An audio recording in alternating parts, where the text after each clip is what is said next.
What did you put on the lid? Oh my god, this is the spray you need.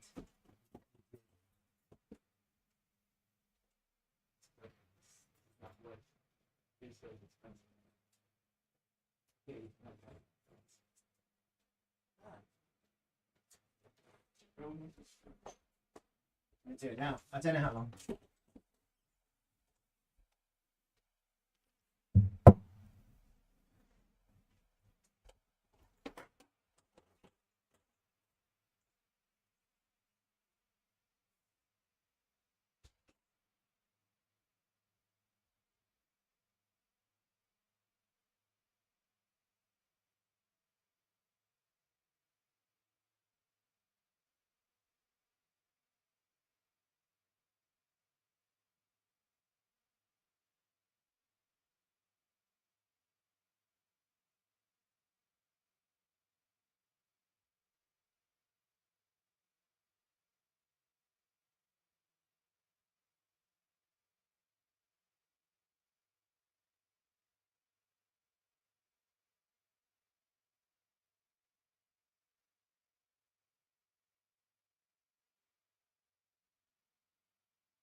Good morning. Good morning. Good morning. How's it going? Anyone here? At least one person.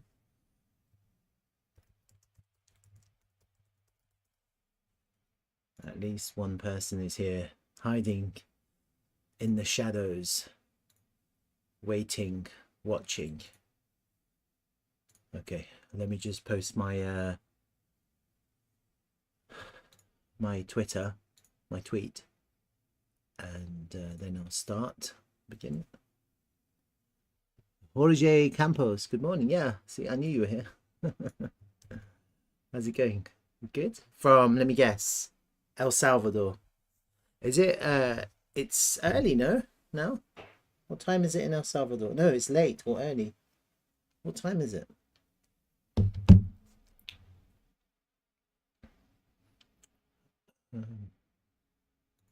Am I right? I'm right.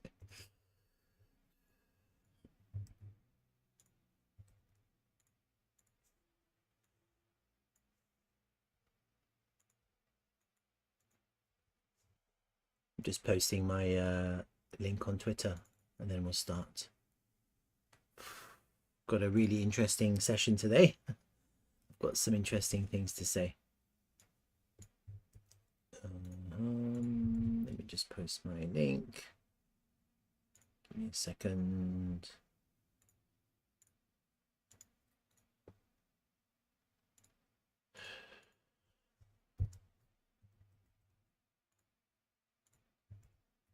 Check. Yep. June.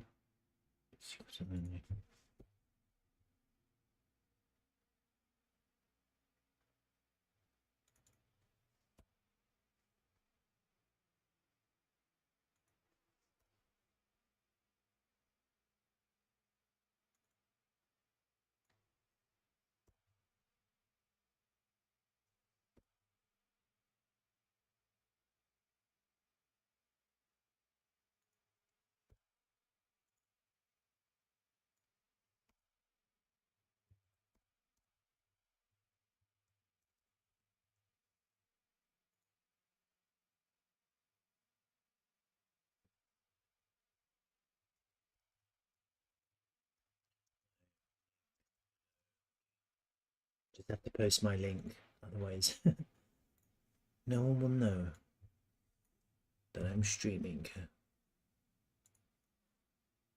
RH, good morning. Yeah, missed out the last 2 pumps. Well, I mean, I've been saying, you know, I've been talking about it, so that's a shame. Don't worry, there's always more pumps to come, you know. It's not a big deal. The main thing is that you have to just keep a track of the price action. You just got to keep an eye on it. You can't just walk away and come back and expect a pump. You have to track it like there's no tomorrow, and then you have to try and time it right. It's all about that's it really. And then if you can get the pump, go ape in and try and make as much money as possible. All right, I'm just sharing my link.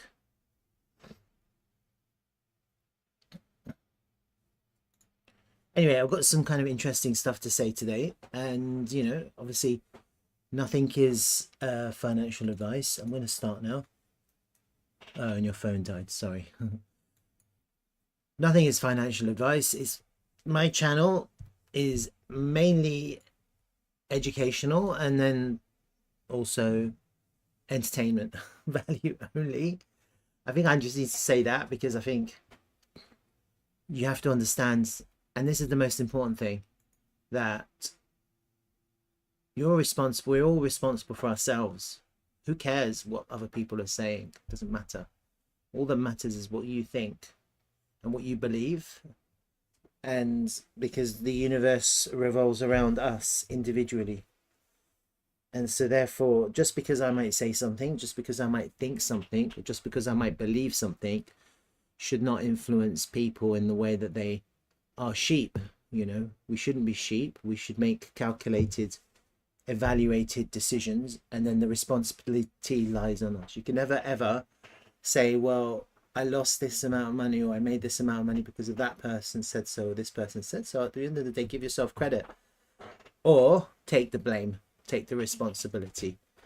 And so therefore, you know, I want to make sure that people are aware that, you know, I'm just like you know, we're all the same. We're just trying to figure things out, trying to make a bit of money in life and trying to live happy.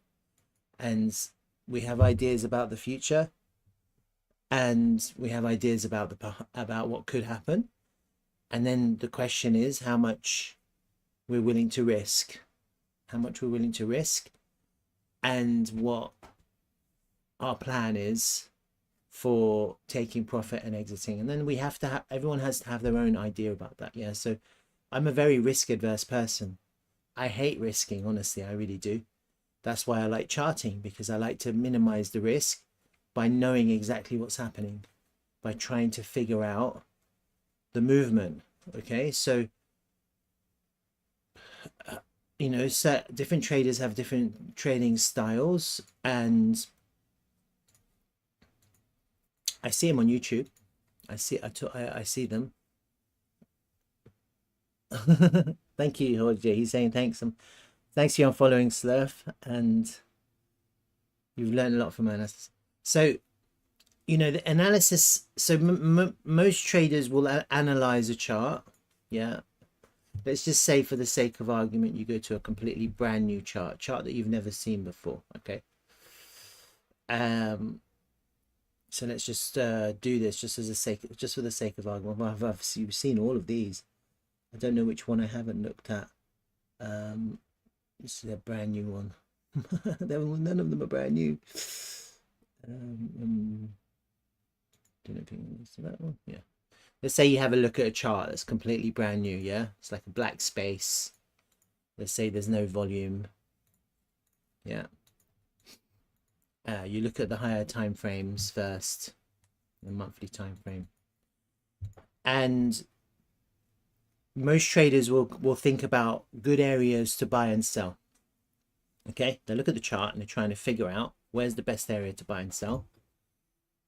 And then most traders will buy and sell in their areas of interest and then take profit relatively quickly to protect their trade. So the first take profit is to protect your trade, just in case your trade is wrong. Yeah, so most traders will take profit very quickly, and it's just to protect their trade, and that's trading. Yeah, so there's a big difference between trading, investing, and chasing the pump.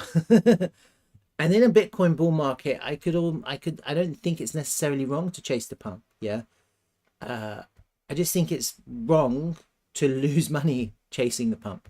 Yeah, because you can chase the pump, you can be in and out for 10 minutes, 5 minutes, and make a lot of money. It's very possible if you have the risk appetite for that. Yeah, but the better way, I think, I mean, my strategy has always been, well, it's fair enough to thinking about where to buy and sell, because I can figure that out quite easily. It's a brand new chart. You can do your fib retracements. If you got your fib levels, you've got your volume levels. Really easy, isn't it? Volume levels. You got your higher time frame liquidity levels. Like right now, this is at the monthly level, isn't it? Look, it's right at the monthly level. So you got higher, and then you can calculate good areas to buy and sell. And what you're looking for is confluence. So you're looking for as many lines to intersect at the exact same point where the price comes. Yeah. So and most traders will take those trades, whether it's selling or buying, and they'll take their profit, and that's it. But I'm actually trying to, good morning, David. What I'm trying to do is trying to predict the movement. Slightly different. I'm trying to because the movement is somewhat predictable, but it's just hard to preempt the future when you're looking at a chart like that. But then based on those Elliott waves, you have rules that have to be are applicable to the way the price moves. And I'm trying to apply the rules and trying to preempt the price movement.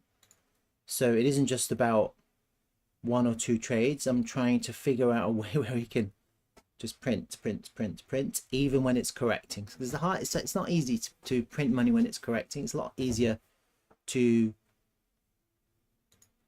make money when it's pumping. And then also most people will, like most traders will say, trade the range until it breaks. And then what I'm kind of trying to think of ways of trading the waves. What I'm thinking about is trading the waves, not the range. Trading the range until it pumps. How about that one, David? Trade the waves until it pumps.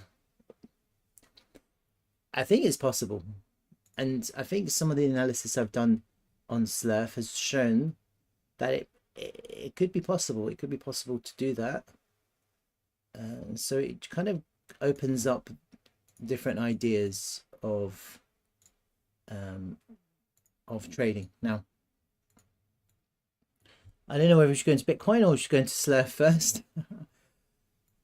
I'm in a Slerf trade actually. That's why I'm a little bit focused on Slerf, because I'm in a trade now. I've opened a position. Keep an eye on it. I've set it to break even anyway, so I'm not going to lose money, but I am potentially trying to catch the next wave, and that's something that I'm trying to analyze as well. Okay, I'll come back to it because obviously it's not moving right now in the upwards direction. Let's have a look at Bitcoin.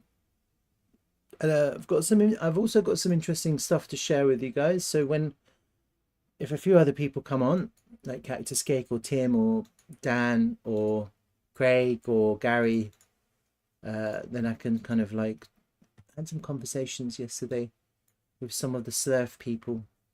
All right, Bitcoin, let me just quickly do this and see if I see anything interesting. I don't think I did much Bitcoin charting yesterday, to be honest. It was just all Slerf. So let me just quickly look at the volume range. I'm using the 4-hour time frame. Oh, okay. Value area high, slightly higher. So we're into resistance still. Value area low, slightly higher. the range volume profile is pretty balanced. Yeah, that's quite good actually. That's kind of what you want to see. It means that people are buying, selling at almost every price within this range. Yeah, even though the point of control is obviously the highest volume node in this range, it's actually quite good to see a balanced, evenly distributed volume profile. It just means that we are in a, anywhere is good. Anywhere here, the price is valued, the Bitcoin is valued. That's what it means. So you can see we're into a little bit of resistance right now. And again, we're trying to break this trend line at the highs of this range. And also, obviously, we've got this trend line, which is holding the price. Potentially this is actually the, I'm just looking at it now, I'm interested because it is quite a nice trend line. It's not amazingly accurate, but potentially a little bit front run there. So could it just be to the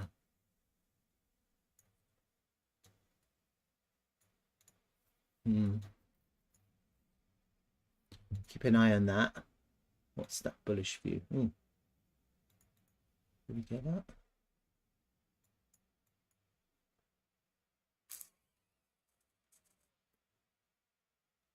It's amazing. Look at that C, David. That trade.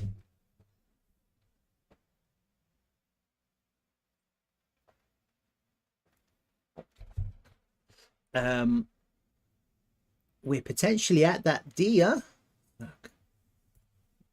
I don't know. Could that be there? Is it on time? I had it. I had the timing there. But you know, I've been right with these before, and it hasn't been exactly on time. We haven't taken the high, so that would be a bat, wouldn't it? That's a bat. That's a butterfly.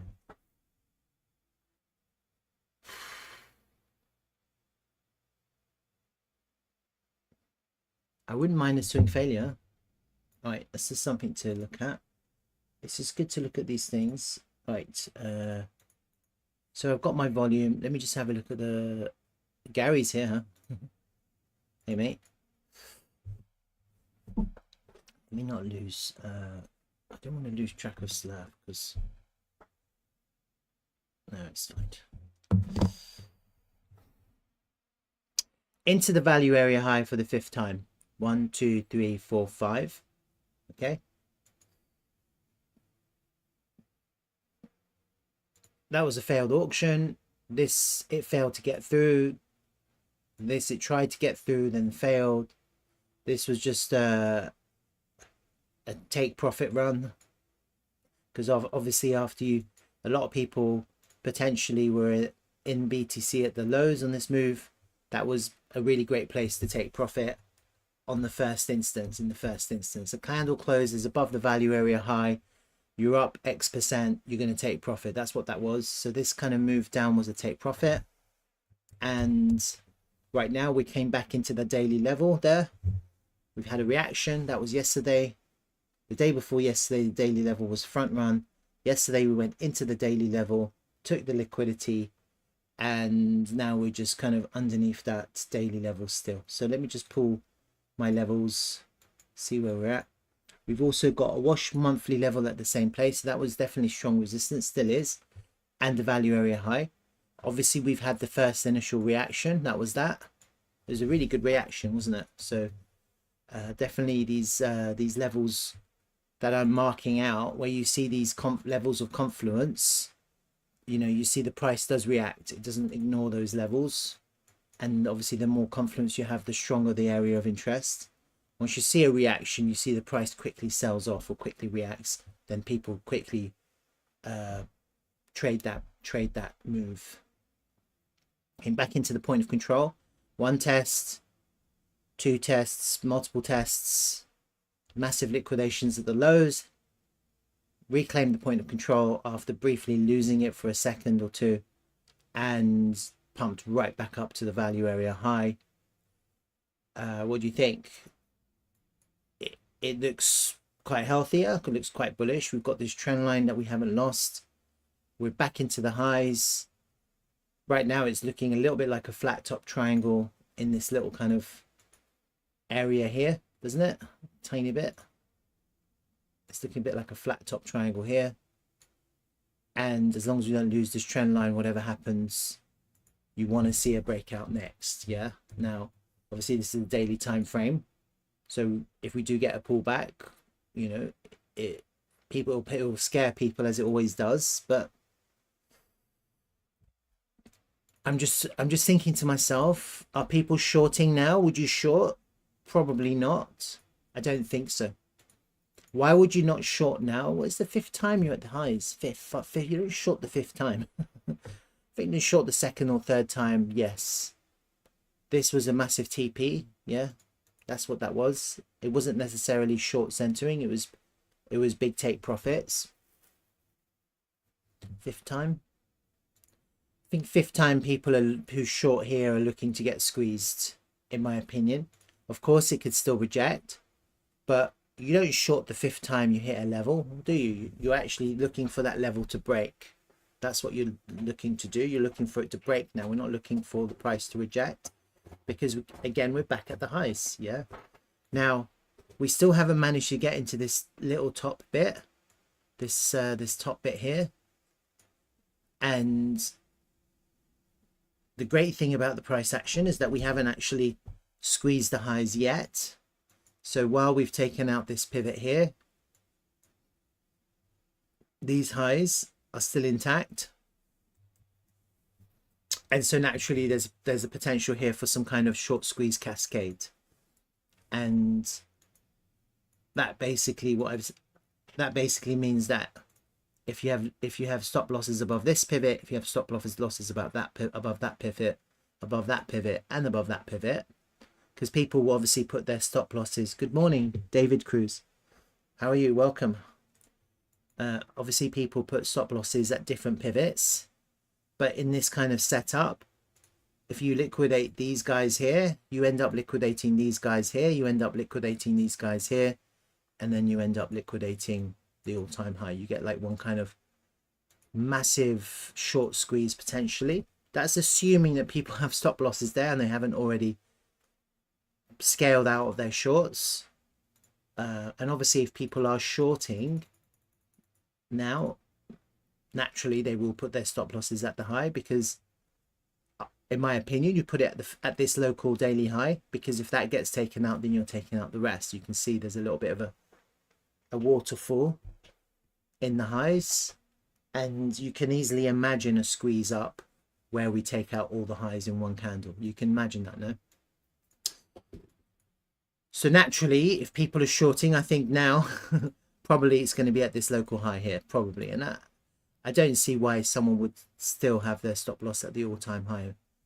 It's quite a large gap. And again, I think, and then look, you have a daily level here, but I think that's just going to be, I don't know how much of a strong resistance that's going to be at the moment, just because this is the strong one here. Yeah. If you get past this, then that's a walk in the park. That's a cakewalk effectively, isn't it? In comparison to where we are right now. Value area high, daily level, a monthly level, previous monthly level. We're at the strongest resistance now. Can the price go down? Of course it can. It can always go down. This is something you have to bear in mind. The price at all times, when you least expect it the most, can do this and can do this. So regardless of how amazing our analysis is, you always have to have that in your mind, that the price can always do whatever the hell it wants, regardless of how amazing our technical analysis is. Amazing. Yeah. And so effectively we're just trying to find the best probable route. Yeah, that's all we're trying to do, finding the best probable route for the price to move. And it's always from liquidity to liquidity, from buying to selling, from selling to buying. It's always, the price is always trying to find a balance between buyers and sellers. And naturally what I'm trying to do, as always, is find out where all the liquidity is, add fibs and add a few trend lines, and then look for try and imagine how the price can move and put that into the context of the Elliott waves, right? Okay, so that's kind of a bit of an overview of Bitcoin. I've done my volume levels. Let's just have a look at that fib from top to bottom. Yep, so we're into the 886 as well. So we've got quite heavy resistance here. Now, potentially, if we're going to reject, and I just want to contemplate rejection, I don't necessarily think we're going to have another sharp rejection here. I don't think that it's likely right now, just because we're back at the highs again. This time it took, how many days did it take? It took a good part of a week to reject. And we could see clearly that there was a lot of selling tails here and also up there and also here. Okay. This was, as I explained, it was a take profit. And just something to bear in mind about this take profit is that there was a swing failure or a liquidity grab before the price dropped. So you would potentially expect that here too if that was going to happen. Or potentially we're looking for multiple tests of failure here. I don't necessarily think we're just going to have another sharp rejection here. Of course, as I said, anything's possible, but it's unlikely. Yeah, I would at the very least expect multiple days of testing and failure, and potentially I'd want to see this trend line fail as well. But otherwise, I'm still thinking up. And we're getting closer and closer, aren't we? Because once we squeeze, then we have to see what happens. How big is the squeeze going to be? Is there going to be a squeeze? And how far will it go? So we are obviously into resistance. You can see that, no? You can see that we're into resistance. A little trend line break here on the CCI on the 4-hour time frame. So you know, something to bear in mind.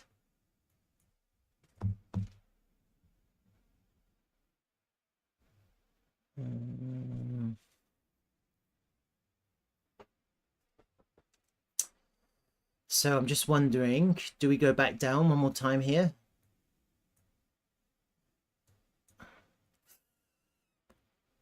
Because you've got this kind of big candle that's holding the price now. And also you've got these highs. Actually, that high is probably more important. It's a hard one because we're kind of into resistance. But at the moment that Bitcoin shows a little bit of weakness, it's going to have an impact on the rest of the crypto market. I mean, normally I would say short, right? Because we're in the highs. But I'm not seeing weakness just yet.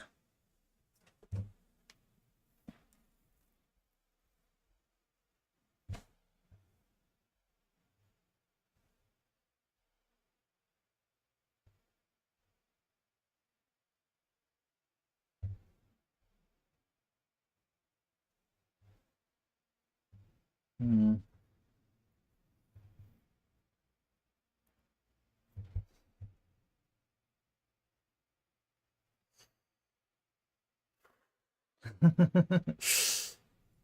thinking, just give me a second.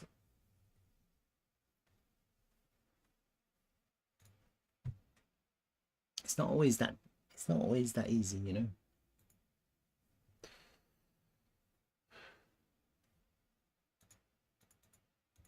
Let's get rid of that one.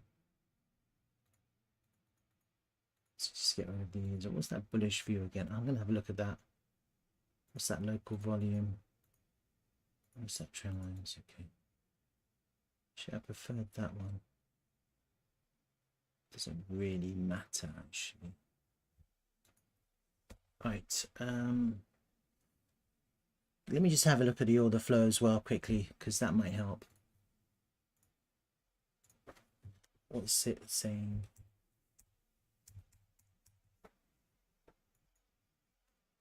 Oh, I need to refresh it. Let me just refresh it quickly. As long as we got bullish divergences, I'm probably going to be okay with the order flow. Yeah, we've got bullish divergences quite a lot actually. Look, lower CVD. Oh my god, look at that short, just got absorbed. long. Look at that, David. 3.9 million increase. Is that a short or long? Oh, that's weird though. That's a long and a short. It's like a long and a short entered at the same time. Wait a minute, I'm a bit confused.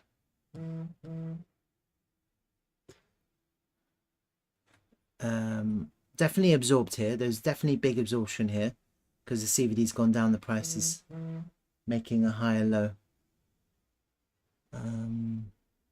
That's probably why that person longed, huh?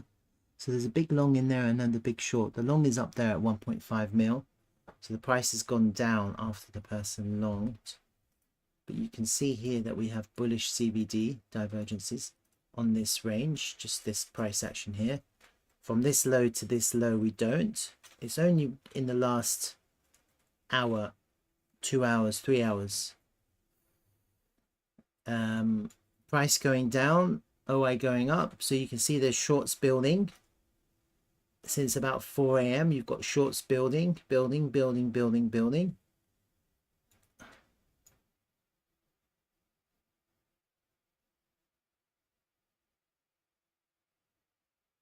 Not crazy bullish absorption.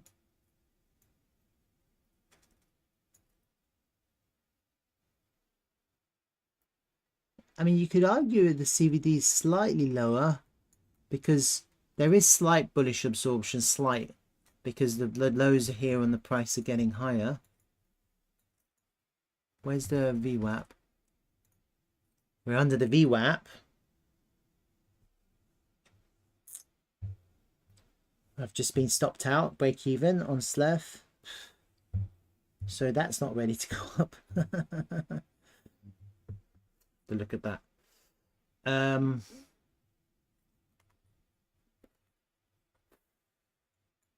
Liquidation, 2 liquidations.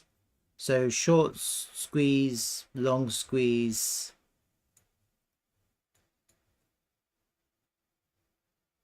A lot of shorts have entered here, by the way, just in this kind of, since last night, we've had a lot of shorts entering in this down push. You can see the OI is gently increasing. The price is gently decreasing. Yeah.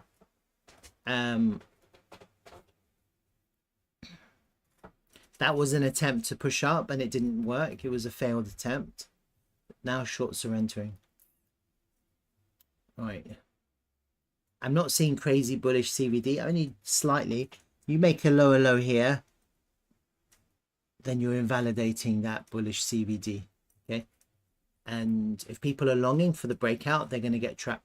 Potentially, we're going to squeeze them down one more time. Potentially.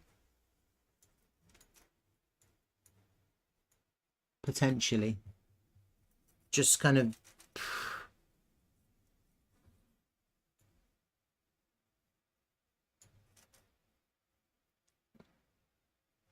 got a little bit of a diamond pattern here as well.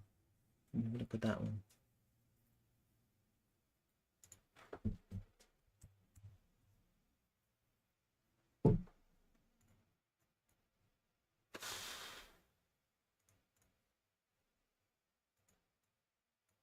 Not a great pattern. Not great.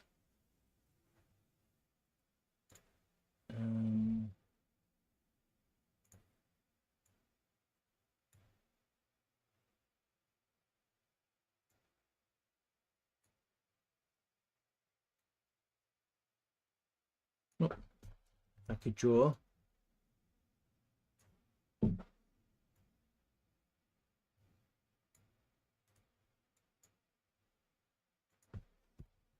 It's not great, huh?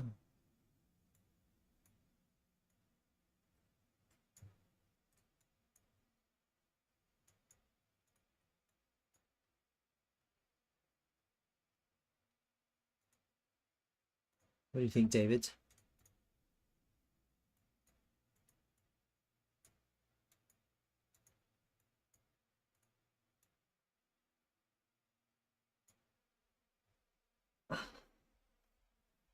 I do wonder if we get bearish today, huh? A little rejection. Obviously I don't want it to happen, but I mean, I'm just kind of looking at where we're at. If you get enough trapped longs, and with that kind of short centering here, yeah, and that's the thing. David is absolutely right. David is saying we had this pattern before and it went up. And that's the other thing, you know, people see these bearish patterns. That's a bearish pattern in the highs. It's a diamond pattern, isn't it? And so that's how the pattern completes. People start shorting the pattern, yeah. But every pattern has a chance of failing, yeah. So while you might argue that this has a higher chance of succeeding, I don't know what the percentages are. Let's just say for the sake of argument, 60%. You've also got a 40% chance of failing, which would be, it could be anything. It could be this, fake out, or it could just be that, you know, whatever. And no one really knows. No one can predict that. In this type of idea, you long the lows and short the highs, and you trade the range. But here you're expecting higher lows, and here you're expecting lower highs on this side of the pattern. We're kind of about to break it now, potentially. But I think for confirmation, you'd kind of want this. Something like that. Yeah. That would be like this SR flip, I think, is probably going to become relevant because it's a previous pivot which has kind of held here. And then the other thing to bear in mind is that this pivot definitely has held as support. This is the important pivot, this one, because it's the closest pivot to the price action after we had a move up. Yeah, these pivots can offer support, but this is the really important one. I'm not really too fussed about that one so much. I'm more interested in this one. And in my opinion, as long as we hold this as some kind of support, you see here it was front run a little bit. Here it held support. Could we get a situation where it just comes right back down to go up? Yeah, that would be a back test of this trend line. Another back test of this pivot. Shorts will take their profit. That's important, you know. And effectively, it will be a swing failure of this low here. So we'll get people really bearish, wouldn't it? Get people really bearish. That was to happen. Is there any kind of other confluence here? Let's have a little look. It's local price action.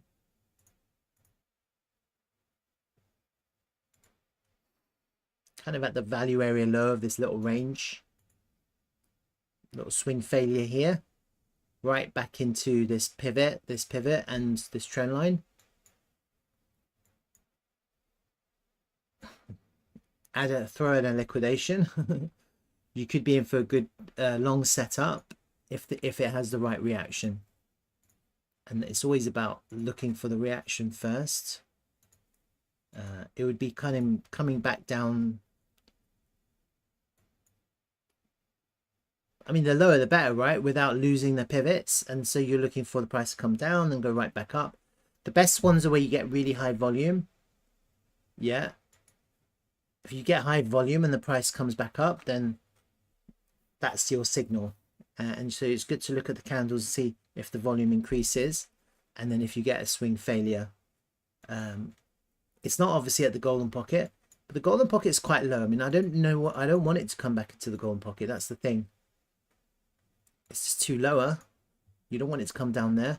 You want it to hold somewhere here. And then you want the price to reverse and make its way right back into the value area of this little range. Get right back into above the point of control. Above the neckline, above the midpoint of this diamond idea. And you've invalidated it. This becomes extremely bullish. So bearish patterns that are invalidated are bullish. They become bullish. Or bullish patterns that become invalidated become bearish. Yeah. So you have to flip quickly. So if you see a bearish pattern, which this is because it's a diamond pattern forming in the highs potentially, and obviously it could change and form something else. That's the other thing about patterns you have to bear in mind. While I might have this idea of something breaking out somehow to the top side, yeah, who knows? We could just be ranging here for a little bit longer. You know, no one really knows what's going to happen. But if you do have a little bit of a breakdown after you see some kind of diamond pattern, which is a bearish pattern like that, then, and you see that the price is just reversing at the local lows, finding liquidity and support, and comes right back up, it becomes bullish. Yeah, it becomes once you kind of, if you were to come down, take out this low, and then get right back into the value area low after swing failure with nice volume, you could, that's an easy buy. Invalidation at the local low put in, take profit at the point of control, and then you've got a really nice trade, potential trade there if you get a nice swing failure. Obviously take profit at the point of control, you would potentially. The value area low, I would normally say take profit there, but in this situation it's quite close. So it's too close really. And actually, if this was to happen, I think we would see a breakout. If you have a bearish pattern invalidated, so you see, you'll get people short. That's the thing. That's what we want. We want people to short a bearish pattern, only to get squeezed right into all-time highs. That's kind of what I'm thinking right now. And obviously, I could be wrong. It's just one idea. And there's lots of ideas. I wonder if that's going to cause meme coins to pump. I've just been stopped out of Slerf, and it's trying to go back up. But that's fine. I didn't take a loss. It's just at the same price that got stopped out as. So I want to have a look at Slerf quickly as well, just because I need to know if I want to get back in. This is where I'm at right now, and let me just have a look at the daily candle, because I didn't look at the candles. It's a hard one, this candle, because I'll tell you why. Because it closed. Oh no, actually, why is it hard? It only just, I mean, technically it's a bullish candle because it closed higher. So I think it's a bullish close because it's closed higher than the previous day low, high. Yeah, so it's a higher close, and we've also taken the liquidity from the highs. And the problem with this candle is that sometimes they can be reversed. Like when you get a weak close, so in a sense you could argue it's a weak close because it's closed. It hasn't closed as strong as, oh fuck, I got stopped out and the price has gone up. Slerf, you bastard. Shit, I hate it. Slerf wants to stop people, how it does. It's fine, I'll get back in if we reclaim the point of control.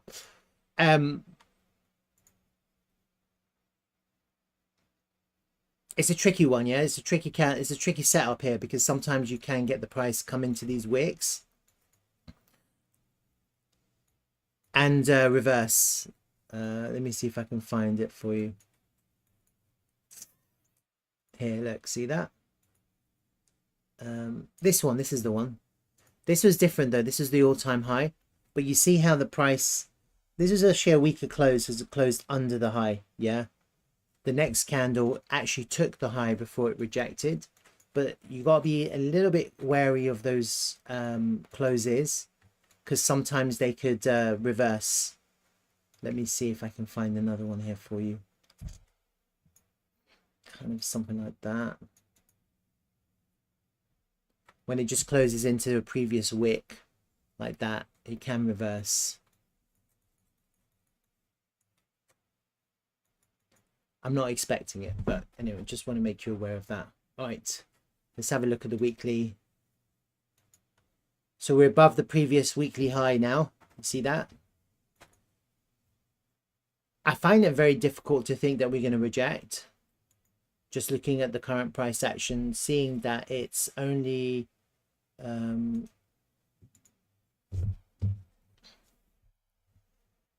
what day is it? Thursday. It's only Thursday. It could always do that.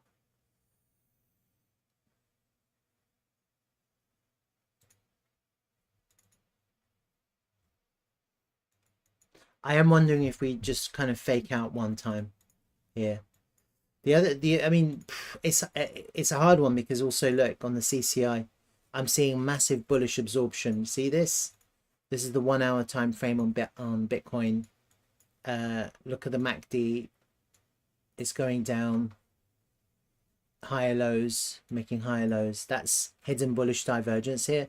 It means that the price is being absorbed across this whole range. You see your the CCI is going down. The price isn't going down, it's actually going up. So we're getting bullish divergences on the MACD and the CCI.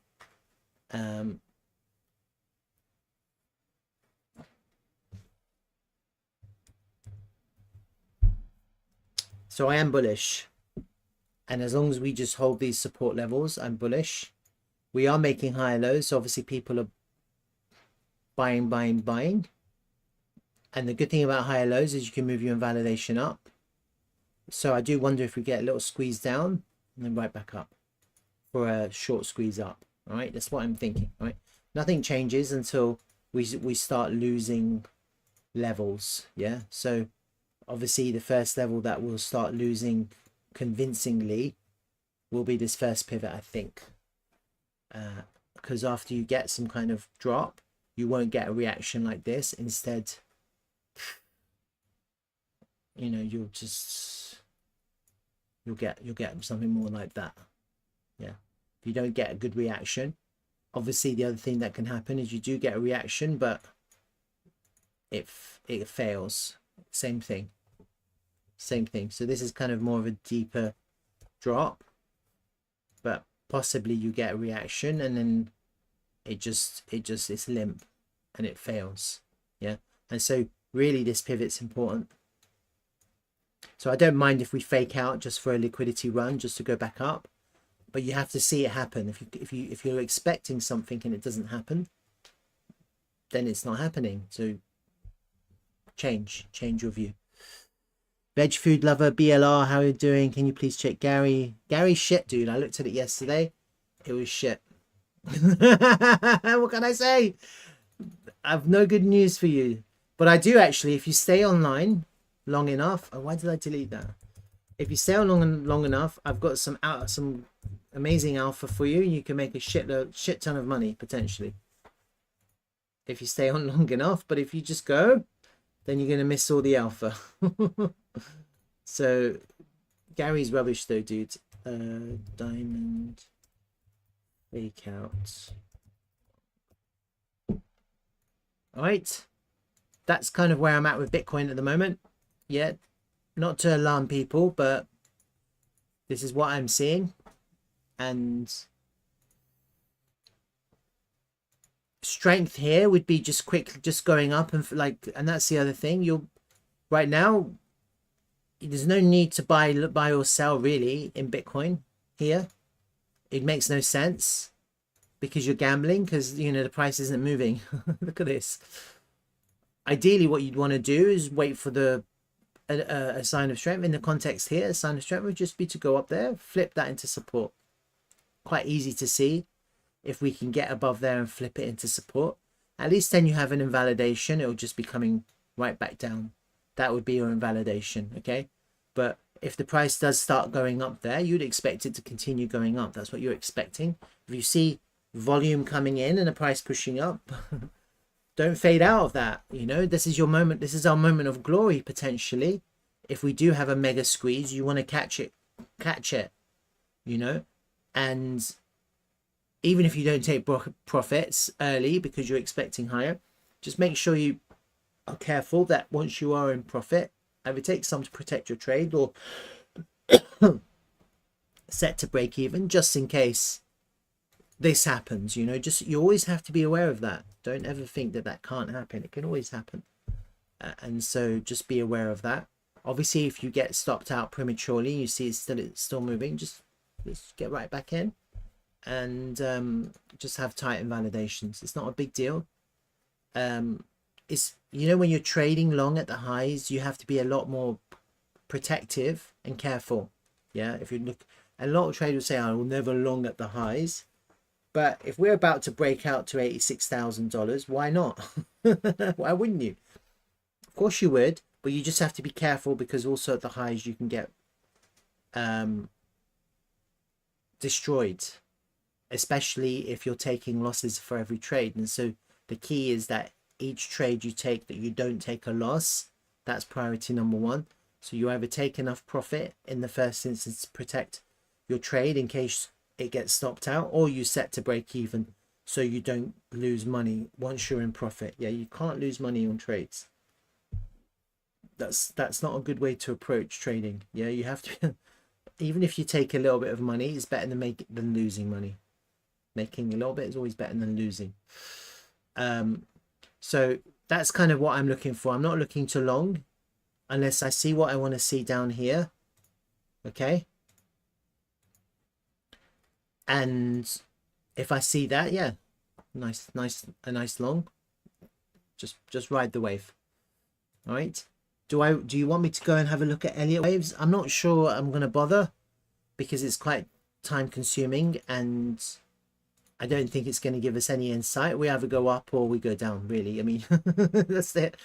And then obviously if we go sideways, it will be more like this. It'll be more like fake out, fake to the downside, maybe make a lower high, you know, and continue being boring here. I mean, it could still go up, you know, it could still do that. I do think that if we get back into this diamond, then it will be extremely bullish and you'll start seeing a lot of volume coming in, especially after a big volume SFP of these lows and then the price reverses. I think in that situation, you're going to see quite a lot of bullish volume come in, and then all of these shorts that are building in this pattern will suddenly liquidate. Why? Because they're not looking to take profit. So that's just something to bear in mind. And this is good for us if we're looking to long, because if you're shorting here, you're not shorting to take profit and close your position 0.5% or 1% down, lower down. If someone is shorting here or trying to short here, guess what they're thinking? They're thinking down here. That's what greed really does impact the way people trade. That's greed, isn't it? They're thinking, let's break all of these support lines, let's invalidate all of this bullish price action, all of this bullish divergence over the last few months, let's ignore the bull market and let's aim for low. And they won't take profit, and so naturally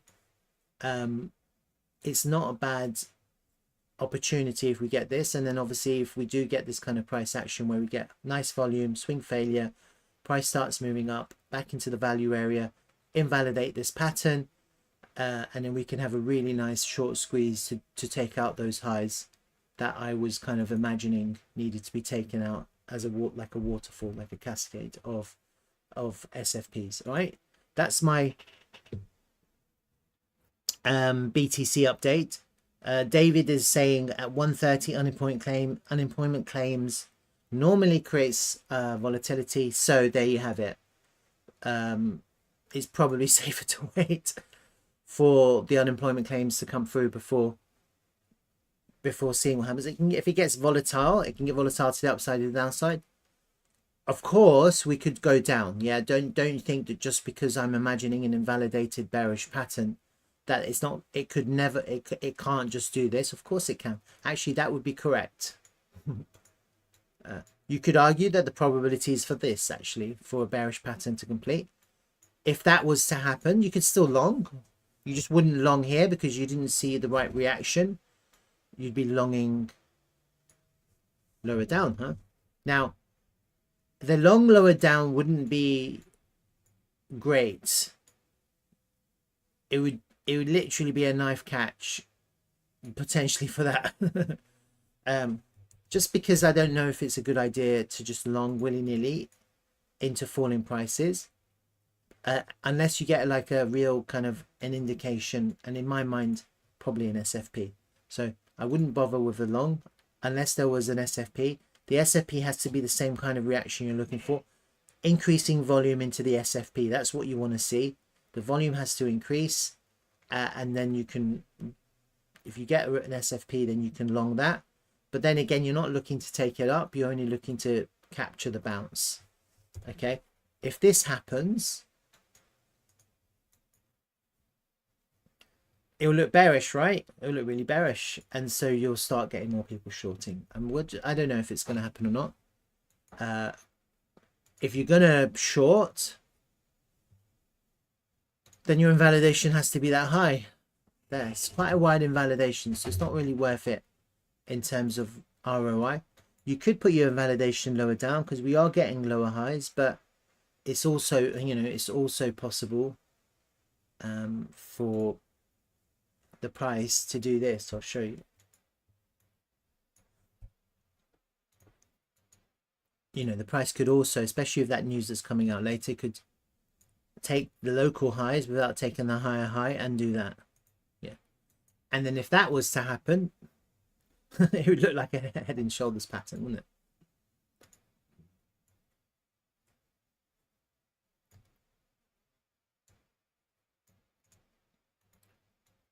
That would, I think this would look more bearish if that was to happen.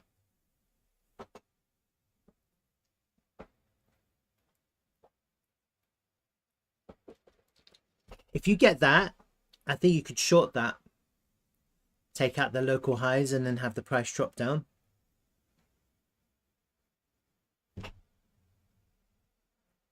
Yeah, so David, the first thing I'm saying is a rise up and then push down. You can short these local highs because it could then crash, especially with the news. But that's what you're looking for. You're looking for the price to go up and then come right back down underneath the point of control.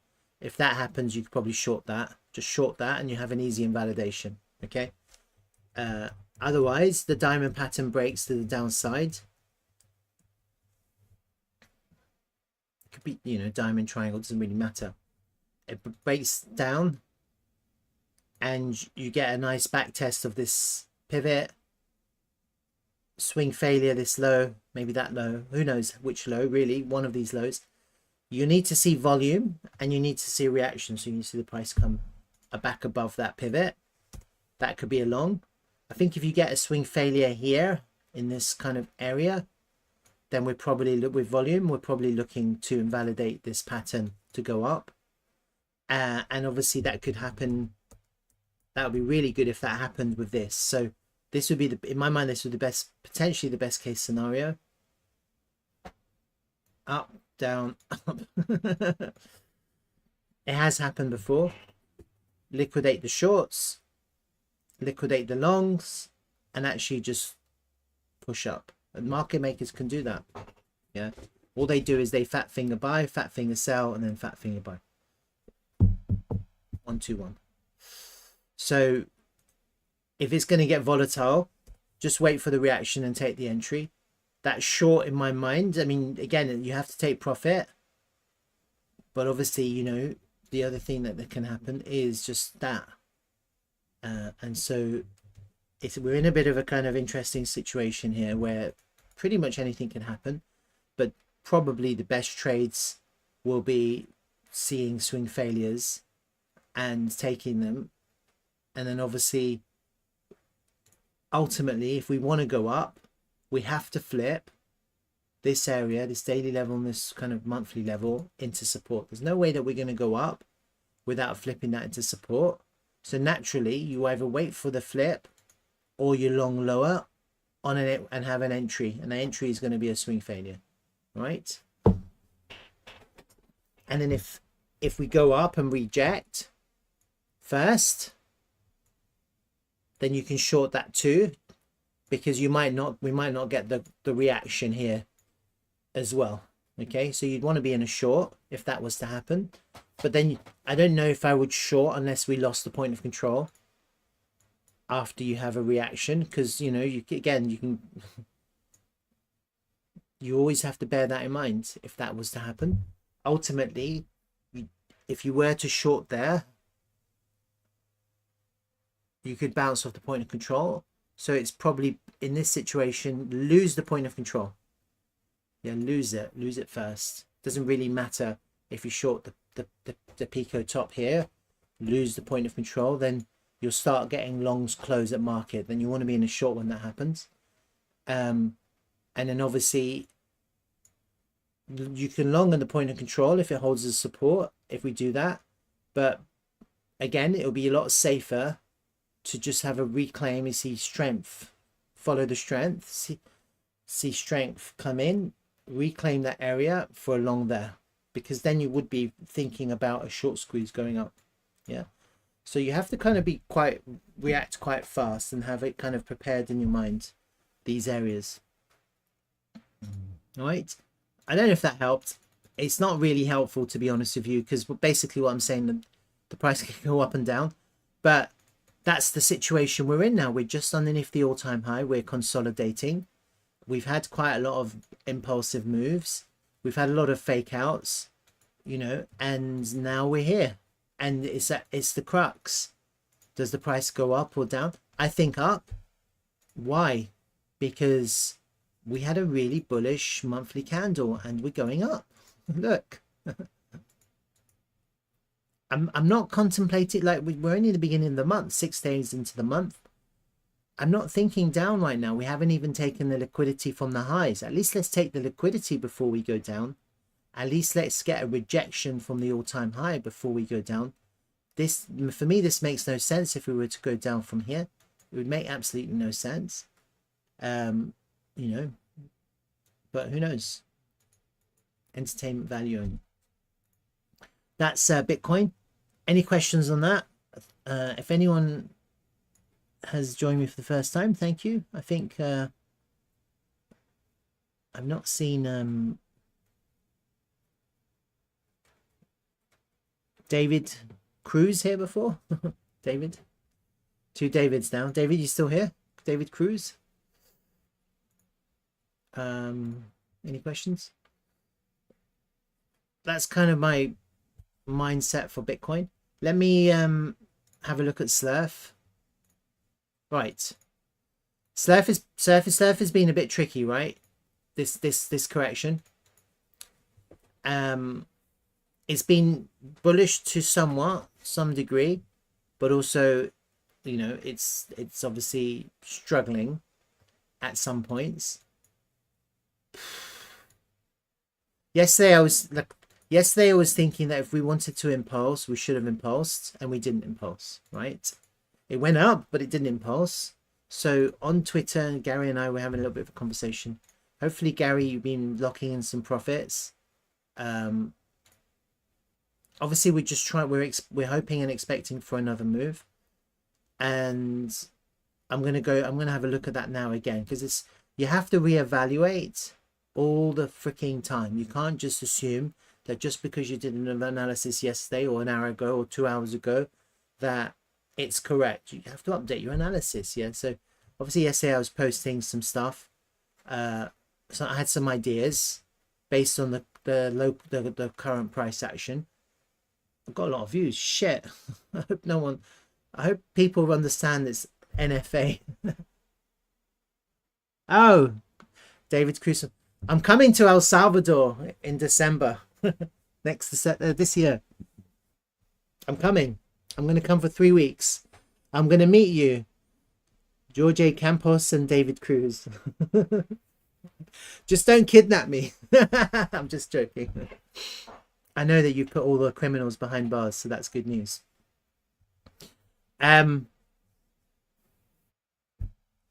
Just you have to take, you know, you have to, when you have ideas, you have to have many ideas. Yeah, don't just have one idea. Have many ideas and then see which one kind of plays out, and most of them will be wrong, but fundamentally what you want to see is strength. Yeah, fundamentally we're looking for strength. That's what's going to get us all excited. And then Gary and I were chatting, so basically I had this initial idea which I've now changed, okay, because obviously I see new price action development. Let me just have a look at the daily time frame. Yeah, we're getting a pullbacker from yesterday's bullish candle. That wick in the top was a big take profit right into our area of interest, which I'll show you now.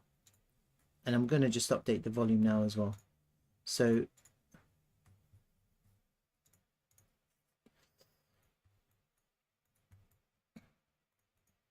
and actually, let me just update the volume first, just to see if there's any changes.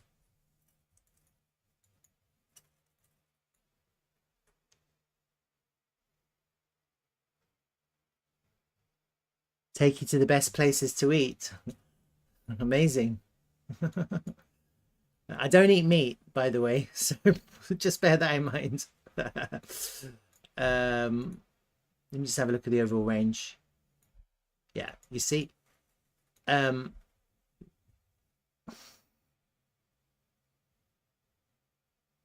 This is a tricky one, because we're into the point of control.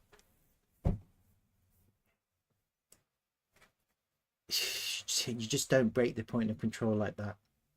It just doesn't happen.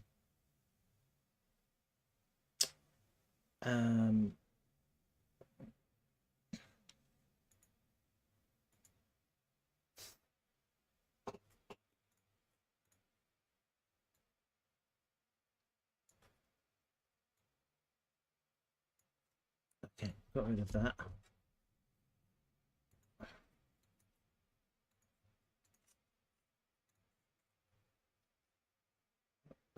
Let me have a look at these higher time frame levels. We're almost back down at the monthly previous month. Shame on you. Shame on you. I love animals. What can I say?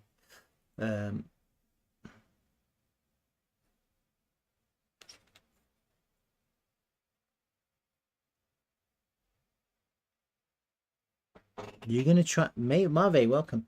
You're gonna try your first vegan fish sticks tonight. Well done. They probably won't taste like fish sticks. Fish. Probably taste something else. But you could a little bit of vegan mayo. All right.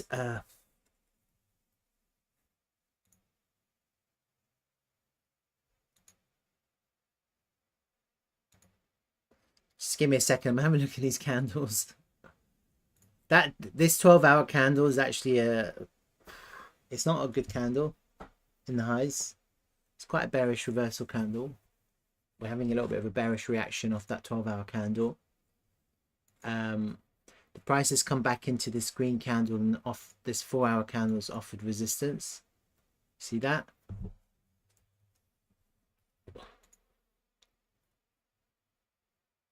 These green candles are offering resistance. So effectively, we're not going up until we can get back above these green candles, effectively. Let's just take this. Yeah, we are struggling to get back above these green candles. Yeah. So what's happening is that people are putting sell orders in these green candles. The price is going up because people are bullish and they're buying, and the price is getting absorbed, and then the market buying is fading out, and then obviously the price is reversing. That's what's happening at the moment. It looks like we're still correcting. And this is the thing. Usually with corrections, it's better to short. Unless you're expecting an impulse and you're just waiting for the timing. We're just trying to time the impulse. So I really just want to reevaluate my count. And I think it's really important to reevaluate your Elliott waves all the time, just in case you made a mistake. And that's something that I'm very conscious of, making mistakes, because everyone makes mistakes. And sometimes it's not easy to see the first time. It's like it's like writing a letter. You have to reread it. So let me just quickly have a look at this. Let me just look at the overall count.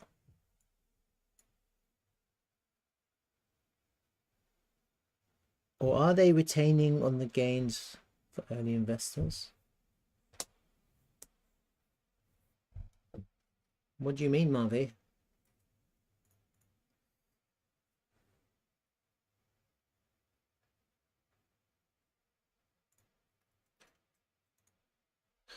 Just going to go through this myself again. I'm not sure if that's a one or not. If that's the one, this 3 has to be more impulsive. It has to go higher. Yeah. But we've already had a reaction to resistance. And what happens if we go down again? That's the question.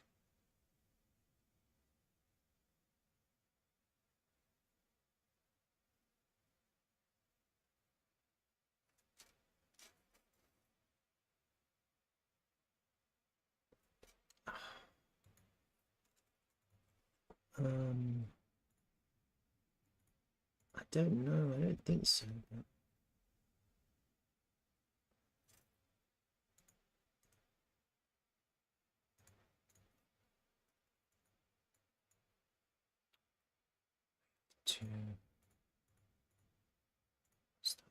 Okay, so look at this one. Yes. 1, 2, 3, 4, 5. 1, A, B, C. 2. Okay, that didn't play out the way I imagined because it actually came to there, didn't it? Was it that one? Or is it this one? Okay, so this is... Was that the one? Nope. That was just a correction. Where was the impulse again? It was here, was it? 1, 2, 3, 4, 5. That was the first impulse. Was this impulsive here? Not really. This was quite impulsive, but I can't see 5 waves. And anyway, it doesn't really matter because this was impulsive and it came underneath.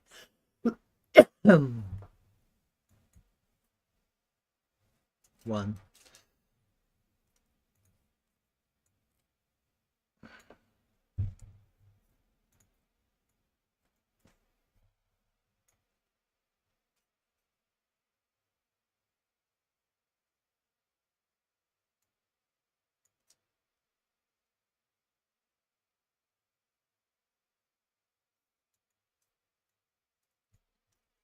Don't like this count. Just delete it.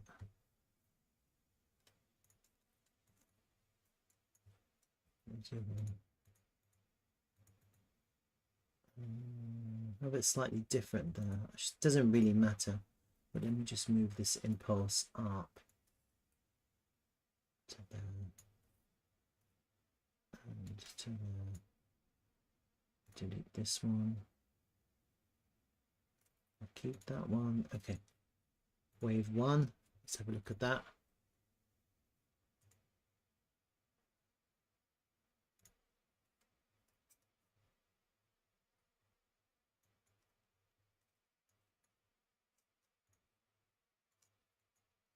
This is very impulsive. That was definitely a wave. I was just trying to wonder. I was just wondering, did we have a... Was this a wave here? I don't think so. I don't think this was a wave. It was impulsive off the lows here, only because it was just filling these gaps. And it was definitely an Adam and Eve pattern of sorts. But then it kind of fell right back down. After we had this impulse, we fell back down, but this was the real impulse, wasn't it? Was this impulsive? And this is the thing, even though that was impulsive, it makes no difference because we came back down and then we came back down. So that whole, if that was an impulse, it wasn't part of these waves because it was invalidated. This is the wave 1 for sure. 1, 2, 3, 4, 5. We had a really nice correction, which we counted. That was the correction. It felt like we impulsed here a little bit. I counted 5. It went all the way back down here, took out the low, invalidated that first wave there. Was this impulsive? 1, 2, 3, 4, 5. Down. Is that possible? This is what I'm not sure about. Tell me what you guys think. If that was impulsive, 1, 2, 3, 4, 5. That's your wave 1. Wave 1 is actually there.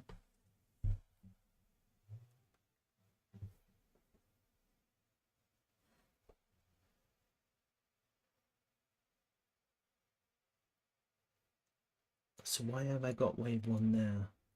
Don't know. Why have I started it there?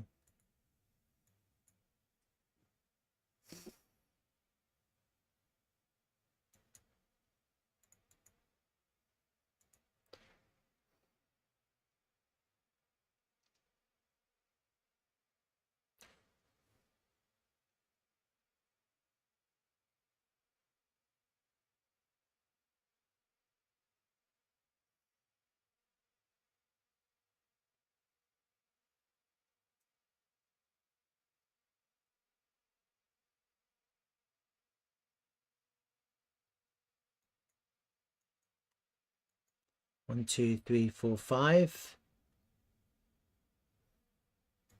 Is that your wave 3? Correction.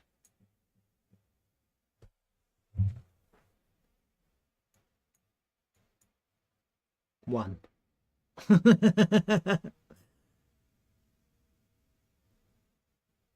One. The question is there 5 waves in there? And this is what I'm not sure about, okay? What I initially thought, if that's your wave 1, that's your wave 2. This is your wave 3. This is your wave 4. What is that?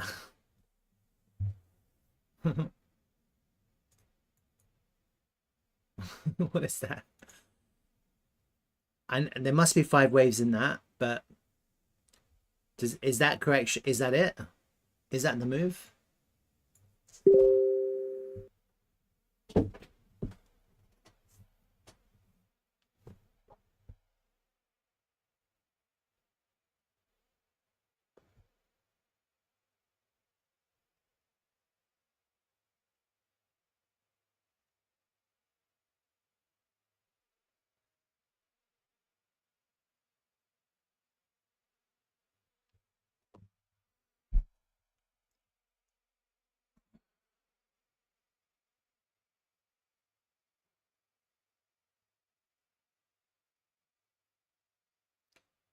All right, we're gonna have to assume that it could be. Yeah, I just think it's better safe than sorry. Isn't a bull flag in the hourly?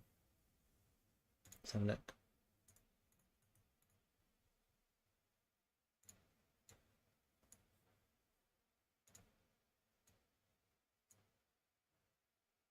Something like that, yeah.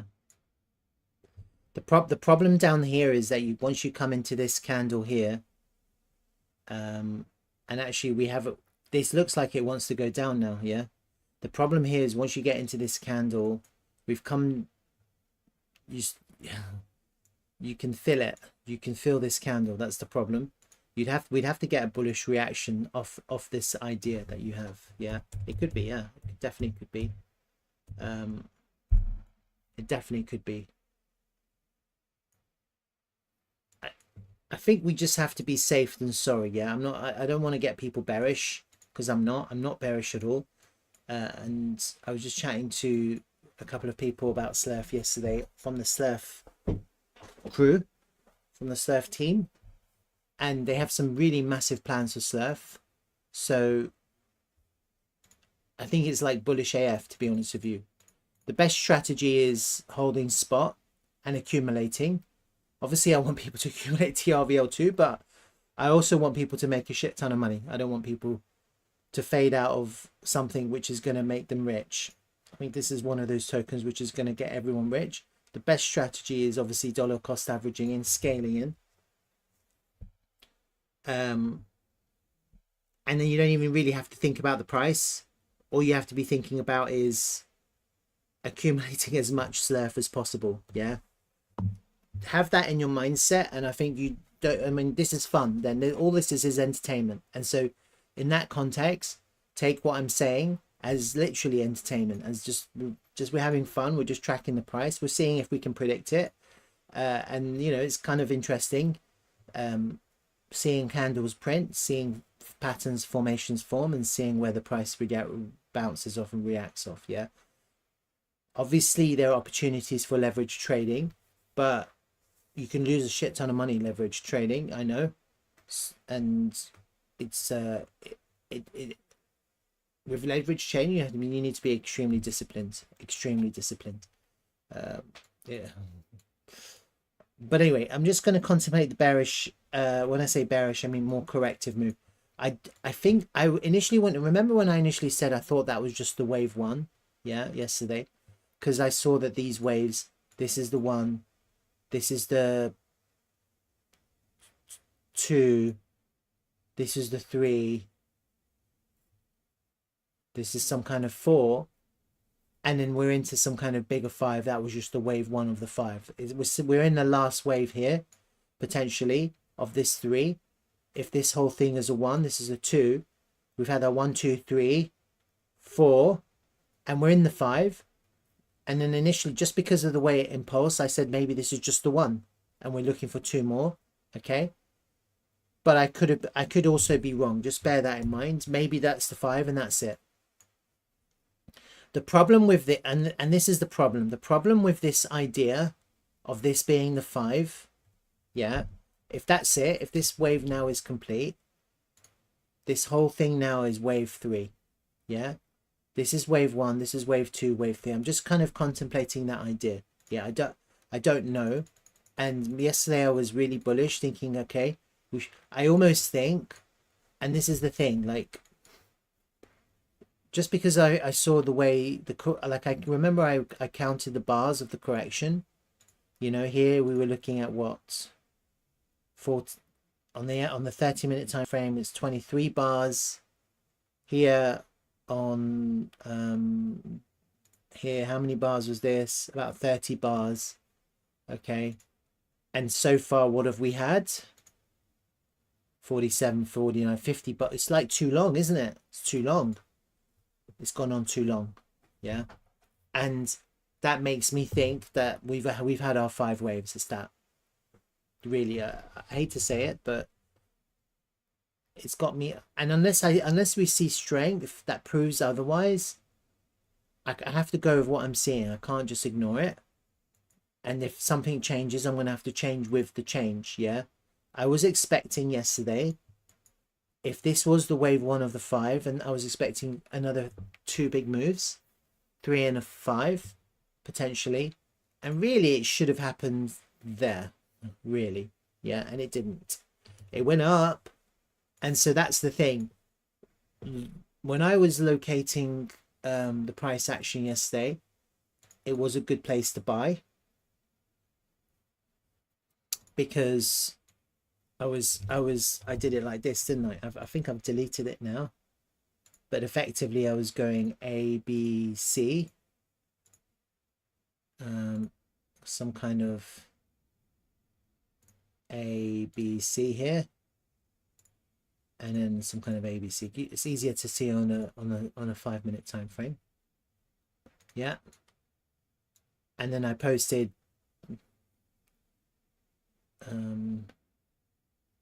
let me just get rid of that now. And then I posted potentially some kind of WXY like this. And based on the fib time, yeah, based on fib time, I was looking for the correction to complete kind of roughly where it did in this context, and the price started to ascend. Now, I was really looking for an impulsive move. I really was. And it didn't impulse. Like, it's kind of gently went up, slowly went up, up, up, up, up. And that got me thinking that obviously this is not correct. Even though it went up, it was a good place to buy because it was the Y. Yeah. And so Gary and I were having a conversation on Twitter yesterday, and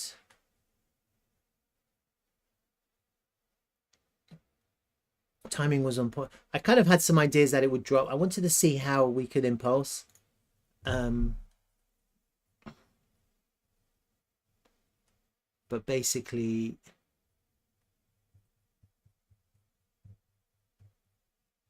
I was thinking, what was I thinking? I can't remember. Anyway, I hate Twitter. I just can't find anything. So obviously reclaiming the pocket is really important, and then the timing was on point. The timing's slightly off, but we're at the Y. So that's kind of what I was saying. We're at the Y. The price went up, yeah, and we needed to see an impulsive move, and it didn't come. It didn't really come. Getting you worried. I don't want to get you worried. Oh, you're long at 38, so you're almost. It's almost down to your price. Huh? Just make sure you don't take a loss on your trade. If you get stopped out, you're gonna have to look for a new entry, basically. But don't take a loss.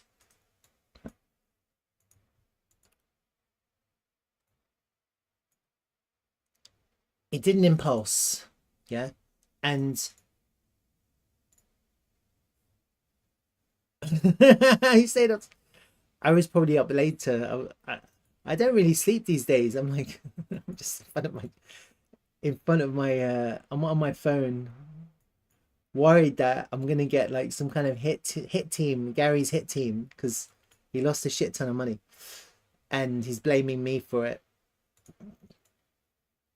So there's also two value area ranges that I'm free actually.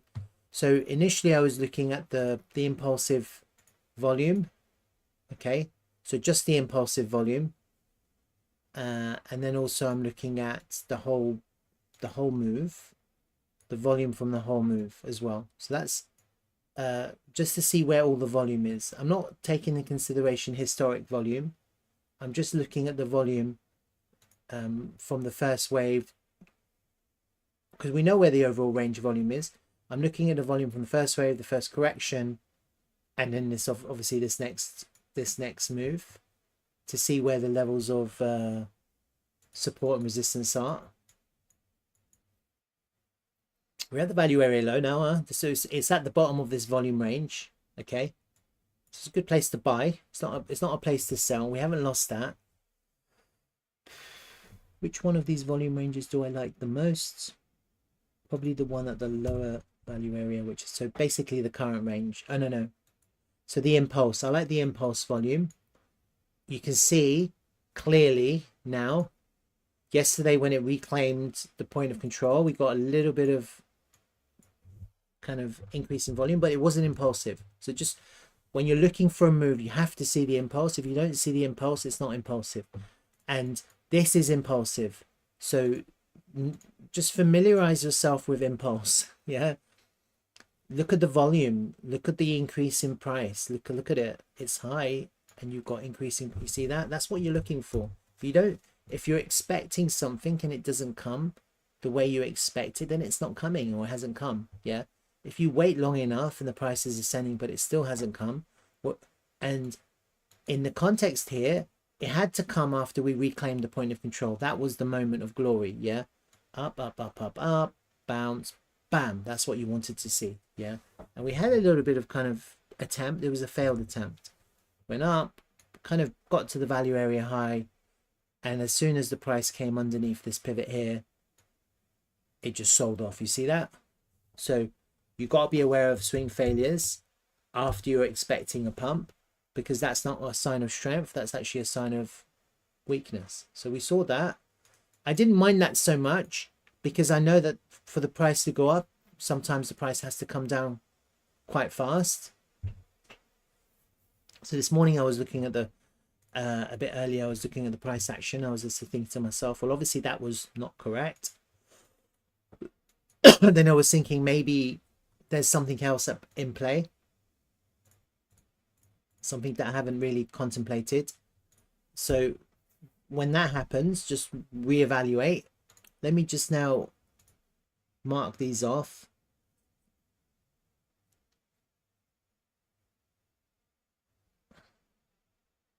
API 3 is also a nice uptrend since we Marpe, you're so funny. You crack me up. You come out with the most random things. Has anyone told you that? I don't mind. It's funny. I mean, you're entertaining. That's for sure.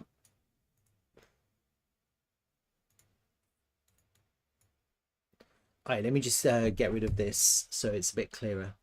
It's sometimes it's not clear to when you have that range pool. Let me just mark these so I don't get confused.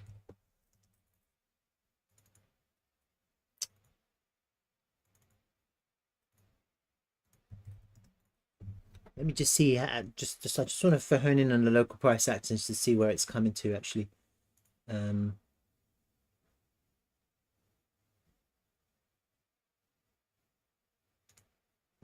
Okay.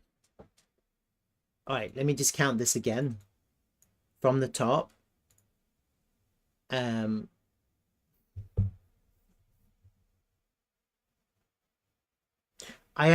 just a little bit worried that was your final wave, yeah, and that's kind of what I was getting to. If that is and was our final wave, then our wave is complete and we're in a correction right now. Okay. And that's kind of what I was worried about. Then that would mean this 5 is there like that. And actually we're in a bigger 2 here.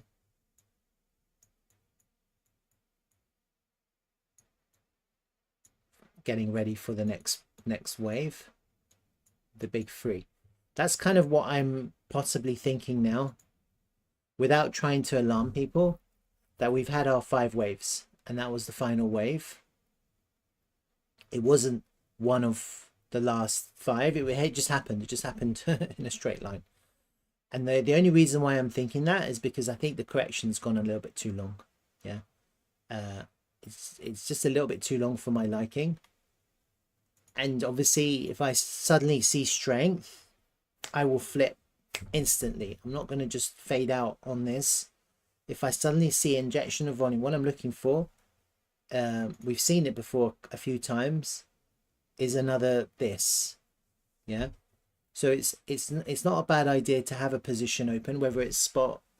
Spot will be best because you don't have to worry about it, about how the price moves. So you don't FOMO in if the price does move and you're asleep or you're at work or something like that. But I am now thinking potentially that was our 1, this was our 2, and we've had our 3. Okay, and we still need to do a 4 and a 5. So this is actually wrong. This is wrong, fortunately. I mean, it could still be right. I just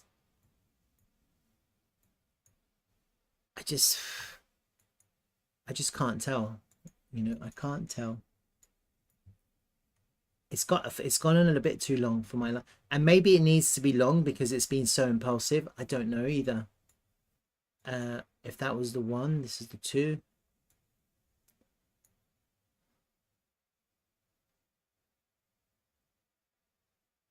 I don't know. I'm a bit stuck right now. Let me just redo it. Let me just start from it. I start again. Oh fuck! Don't tell me that. Why are you even keeping a looking at Cube? Cube? No, it isn't. Cube isn't pumping. It says it's 20. What is Cube pumping? It's not shit. Not this. It's shit. Stop.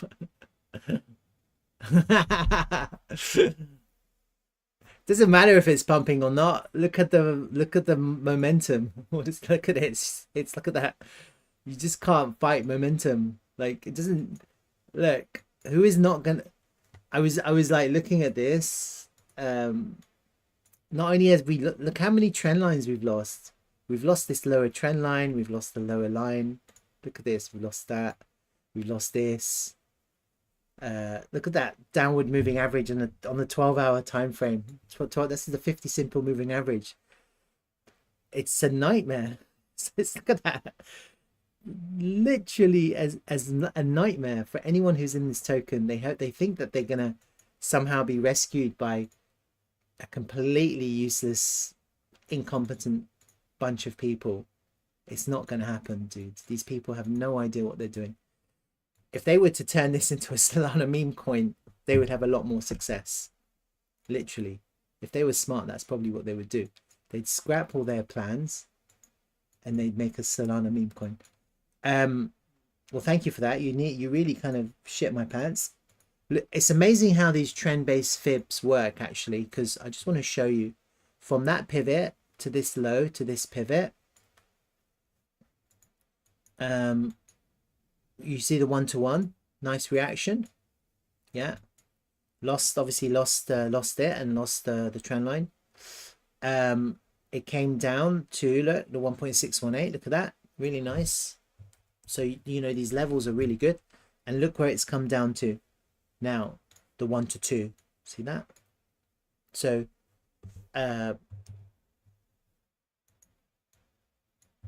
that's really bearish. In the same way that it would be extremely bullish to extend on the upside to the 1 to 2 on a pump, it's ultra bearish to come down into effectively price discovery on the underside of, like, this is a dream token if you had the ability to short it. This is literally the dream. You can't, obviously, because it's a spot token, but this is going to zero. Like, if you want to see a token go to zero, this is the one. We can track it. I could do a video, cube going to zero. Sorry, all right, enough time wasted on that shit.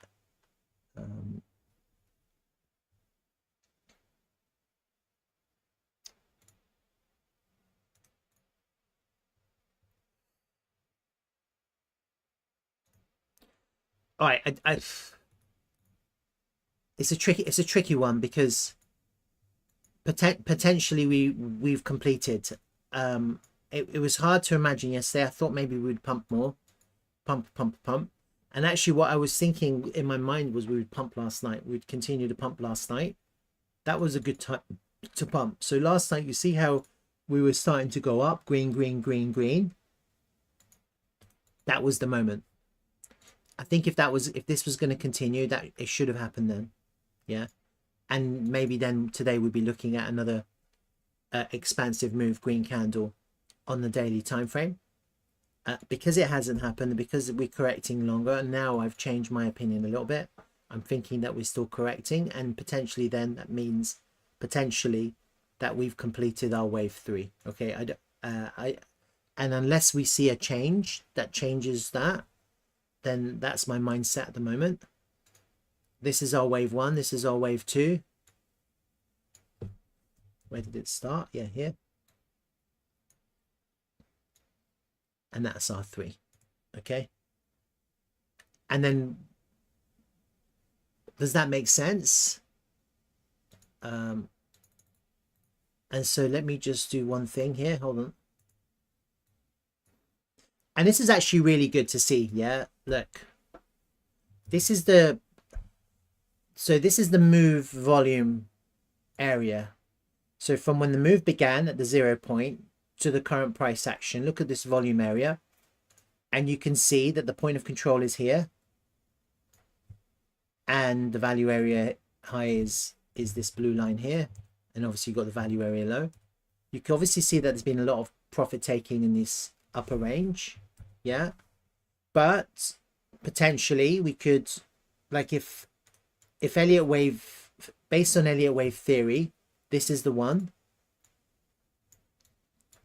I've got it coming to there. Yeah, so that means that this has to be, this is our invalidation. So we have that line in the sand now. See that?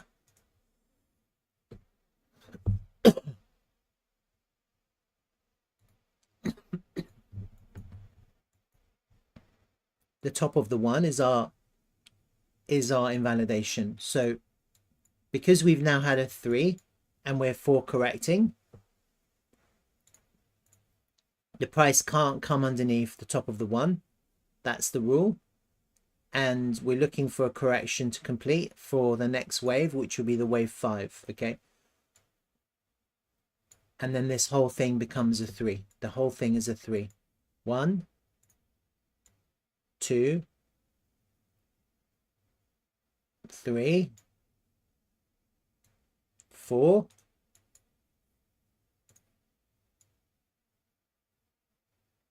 who knows about the 5? Let's just say for shits and giggles, it goes up to there. Okay. That would be your wave complete. If we were only to go up to there, that invalidates this count completely. Just simply because if this first count, that's the 1, then really we'd have to extend higher. And that's kind of why I was thinking maybe we would continue pumping. But actually, because it hasn't happened, now I'm thinking potentially that count is completely invalidated. I'm pre-invalidating that first count that I did. So if anyone wasn't aware of that first count,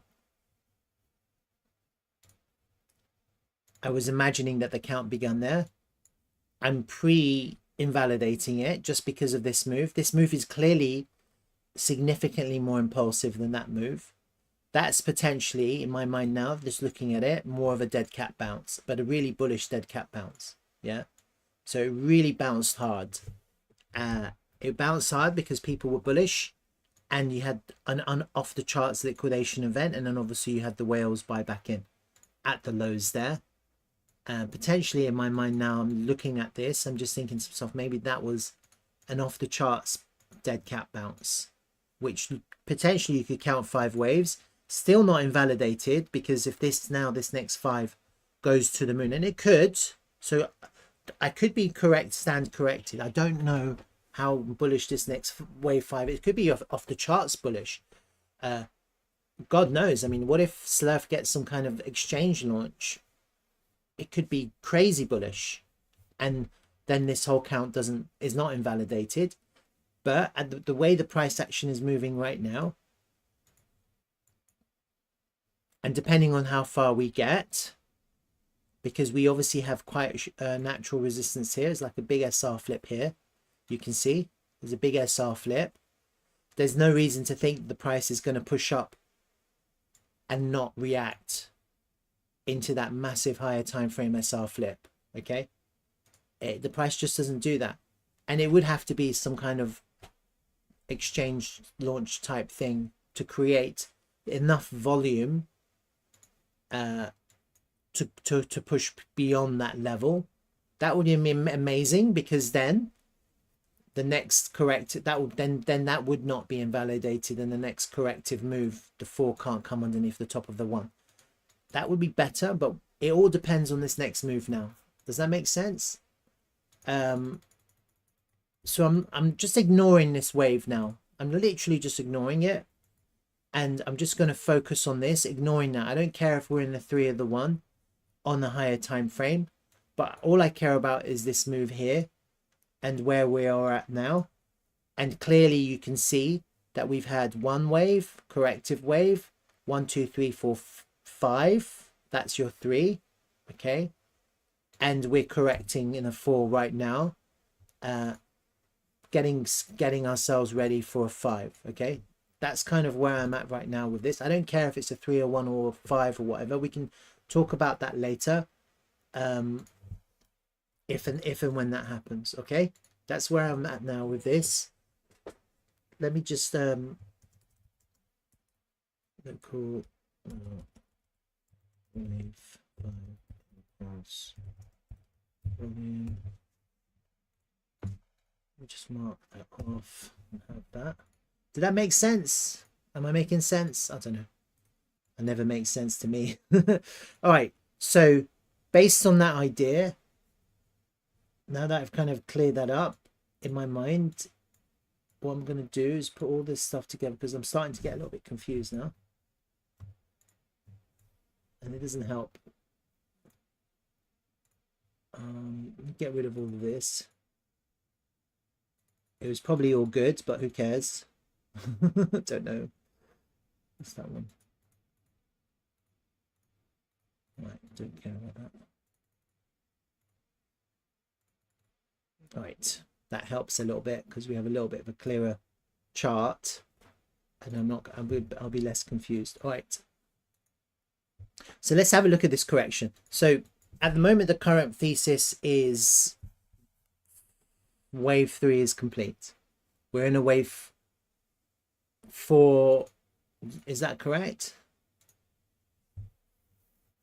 Yeah, we're in a wave 4 correction for the next big wave.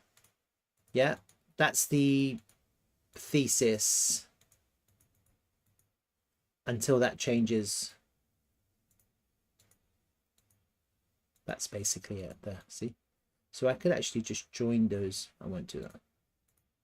That's your first wave. That's your corrective wave. And here we are now. Wave volume. Okay. So let's have a look at this correction now.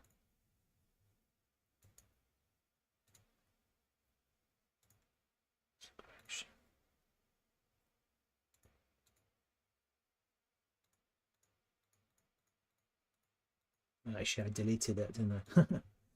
That's fine.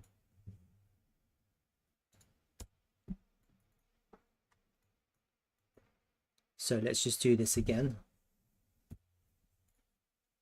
And it's nice that that trend line, you see there's a little reaction there. So we're clearly correcting still. We're not impulsing. You can see a little bit of red volume coming out of the market. So people are selling. You can see that. Yeah, it's slightly different to yesterday where people were like really buying. Here now you can see some people are selling. Does it mean people are shorting? Or are they taking profit? Who knows? No one really knows. So let me just count these now and see if I can figure something out. So we're going from high to low. And what I'm going to just do is just delete it all over again. Get rid of that. Go to the 15-minute time frame. We're going to go from high to low, high to low. And then this is the question, how far do you go? Do you go all the way down or?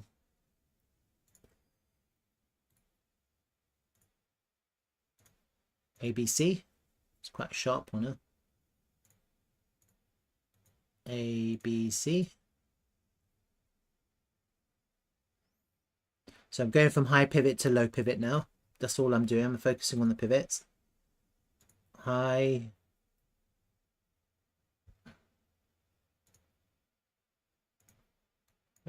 Little kind of little up and down there.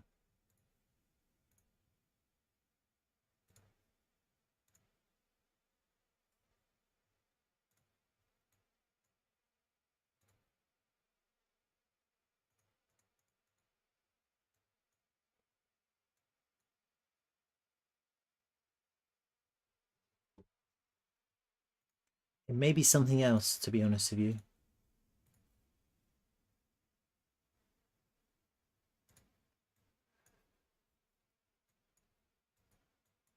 That was nice, wasn't it? It was kind of, it looked quite good. A little push up this morning. And then it was sold into.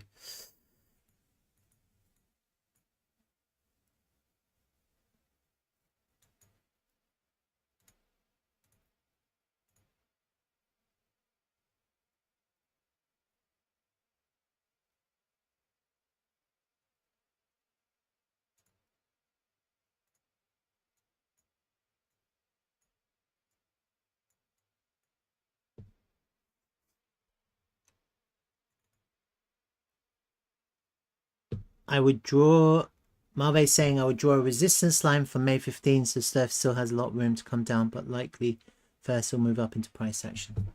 May 15, huh?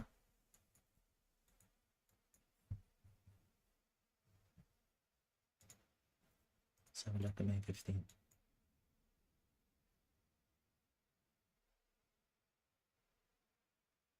A resistance line from May 15. Here, that's 16. This is 15. Where's the resistance line? Can you show me on your charts? Do you have a link? Here. If you can, just paste it in. I've just made you a moderator just so you can paste in links.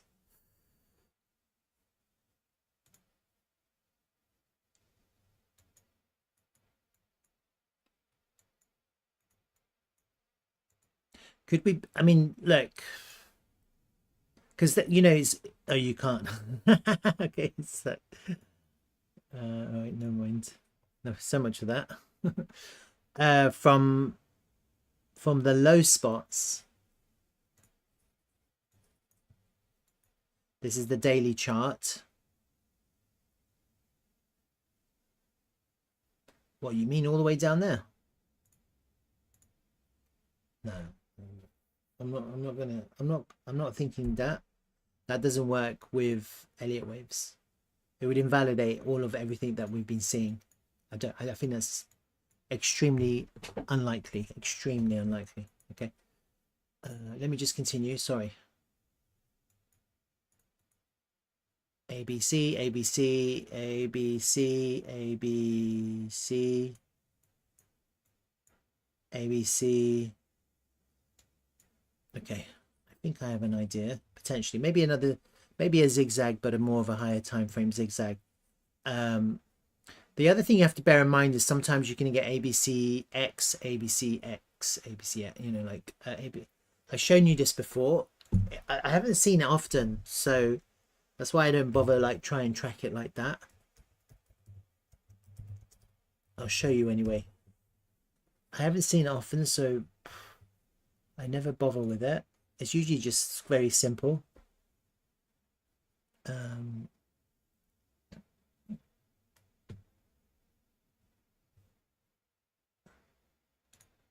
This is Forex as well. So who knows? Maybe it's not the same. You see you have zigzag, which is ABC, a flat ABC, which goes flatwards. Extended, it goes up and down. This is the ABCDE, which is usually in some kind of wedge or triangle. And then this is the ones that are slightly different. So you have two X's in between or one X. You see that? So it's like an ABC with an X and then an ABC. So it's basically two ABCs with an X. And this is two X's. So it's ABC X, ABC X, ABC. So you either throw in one X or you throw in two X. Don't see them often. And that's kind of why I don't bother with them. But in the context of this, you had an ABC X, ABC X, ABC, you know, like I like to just keep it simple. And then if I see something different, then I'll change it.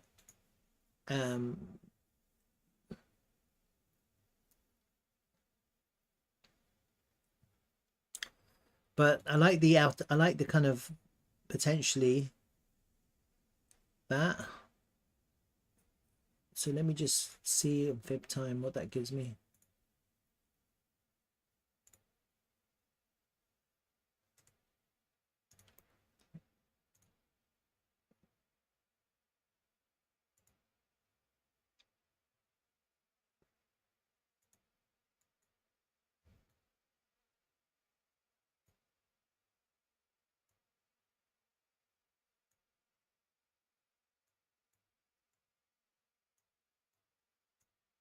Mm.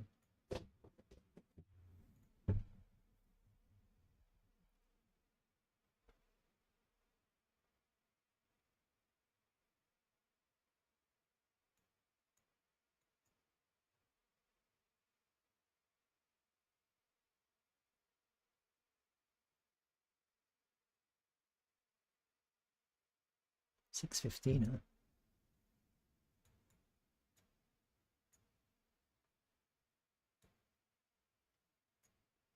Do we go up?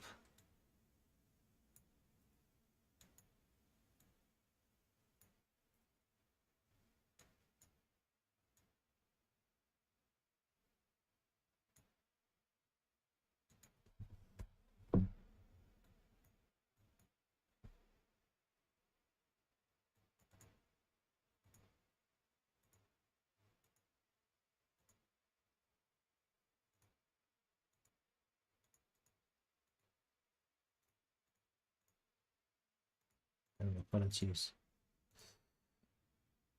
Too similar, though, aren't they?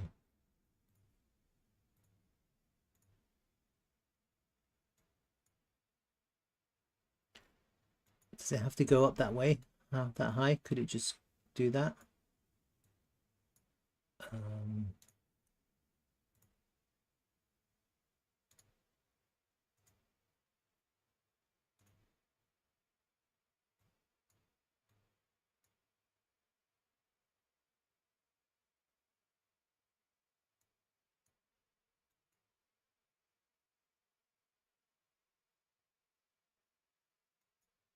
I don't know. I mean, like, the thing is, you've got like some, who knows how far it can go, but based on the Elliott wave theory that I'm contemplating, we have a definite invalidation, don't we? Where was it then? Wave one. It's there, isn't it? Did I get rid of that horizontal line? I probably did. That's probably why I had it. Basically there. That's your line in the sand, isn't it? So let me mark that as SR flip.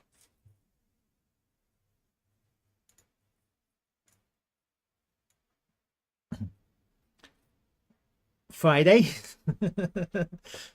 I'm down there on Friday.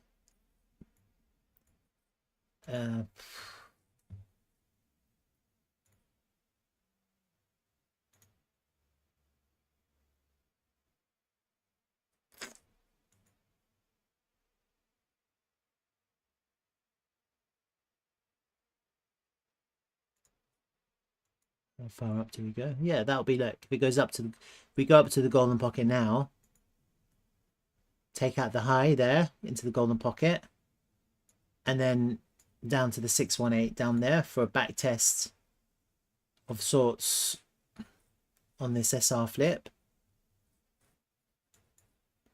And then what you have got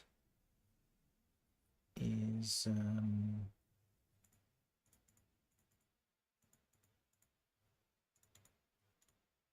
so we've got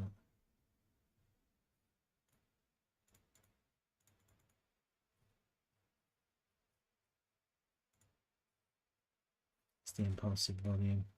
So the other volume that we have, which was interesting for me, was the whole move. Yeah, the whole impulsive move. From here, that was the wave one, wasn't it? That was the wave one. So that's where the move began. The volume at the value area low is lower than that pivot. Sometime, and this is something to bear in mind, I just want to make people aware, the price could easily wick down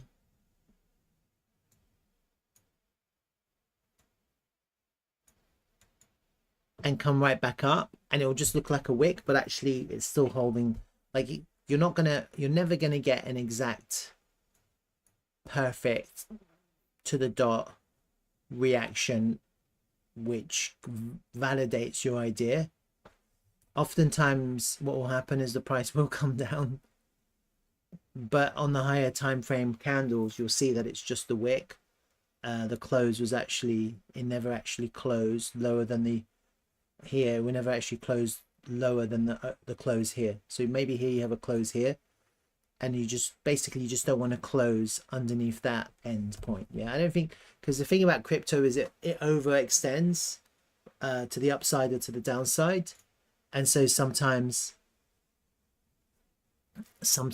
you'll get you look at the wicks and you think, oh wait, this is invalidated, but actually it's not. All it's done is just liquidate a whole bunch of people because it got them really bearish, when actually all it was doing was validating the idea. So I mean, just looking at the price action, looking at everything, I think I would like to see a reaction here first. Okay, I think on time would be Friday, and obviously if you get a more extended push down, then we're coming down to this 1-to-1, which would be a back test of this value area high. There is massive support here, by the way, just FYI. This point of control will act as, in this whole move, that's the volume, that will act as support. Yeah. It will be very bearish if the price starts coming underneath that pivot. You'll get a lot of people dump. And the question then is, will there be enough of a reaction to take the price up? Yeah, that's what you want to see. If for some reason we lose that pivot and we just keep on falling flat, effectively what happens is this first 5 ways again becomes invalidated. That's what happens. And then this is your first 5 waves, because this is really impulsive. And the rule is broken then. If you come underneath that pivot, if you start closing higher time frame candles, 4 hours basically and above in my mind, medium time frame to high time frame candles, underneath the closes here. So you'd have to have a look at it on a slightly higher time frame, medium time frame, 4 hours.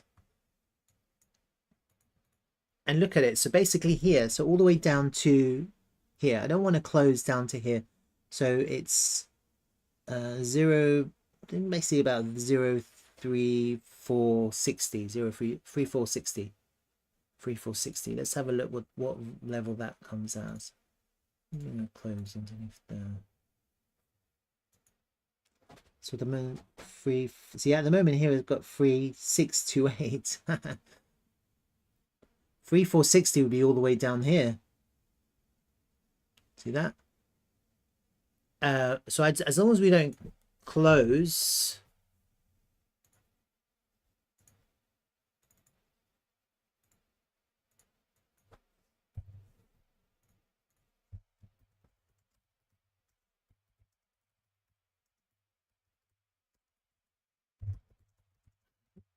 I have to even write it for myself so I don't forget.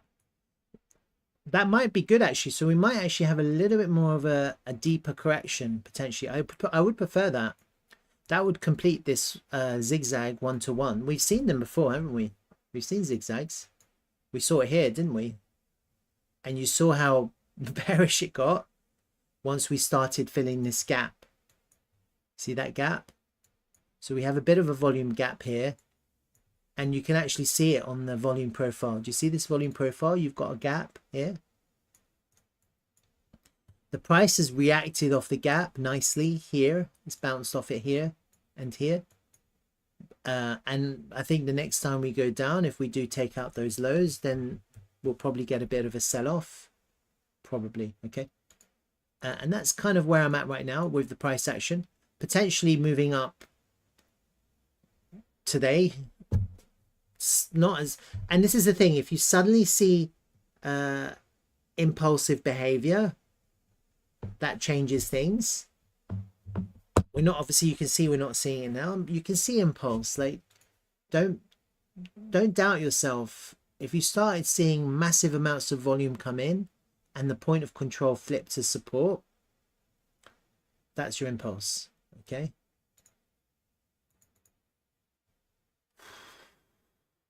All right, I'm not. See, at the moment, the price has gone up. Why? Because I've just A, B, you know, A, B, C, A, B, C, A, B, C. The price is doing that. Yeah, it's doing that. It stopped me out and it's going up.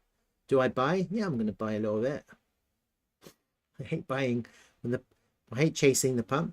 I don't actually buy market. All I do is I just set limit orders. And then when people market sell, to take profit, it fills my orders, and then whatever happens, at least I'm limiting in. It saves you money by limiting but the problem is, you obviously, the only way to fill is for people to market sell into your limit orders. As the price goes up, obviously less and less people are selling, but people do sell. You get people who trade.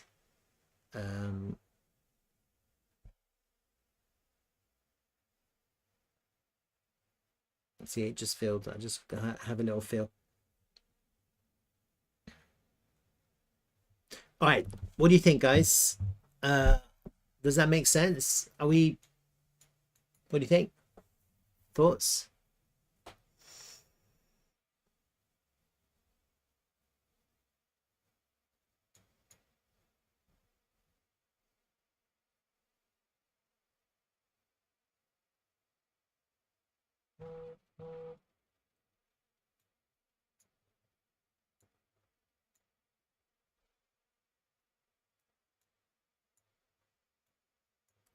I'm not crazy about this either. I'm not so crazy. Maybe this is too short. Shit.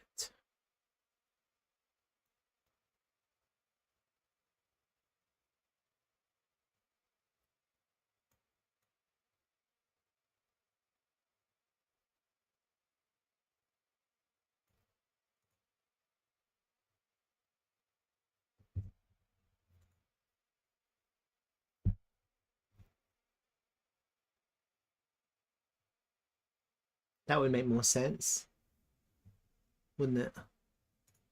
Go right back up, take out the highs there for a rejection off the range point of control, but you're still ABCing.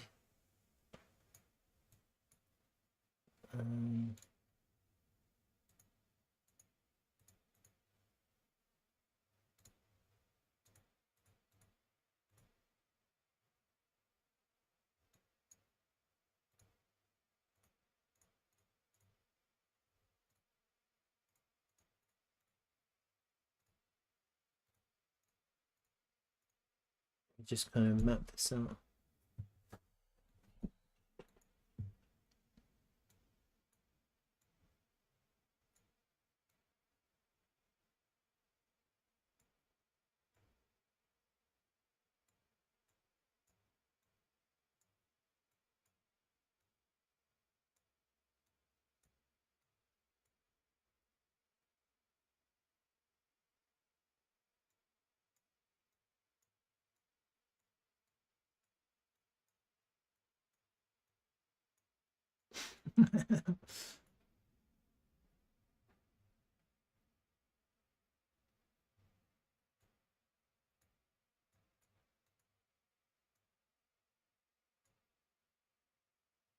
That makes more sense here.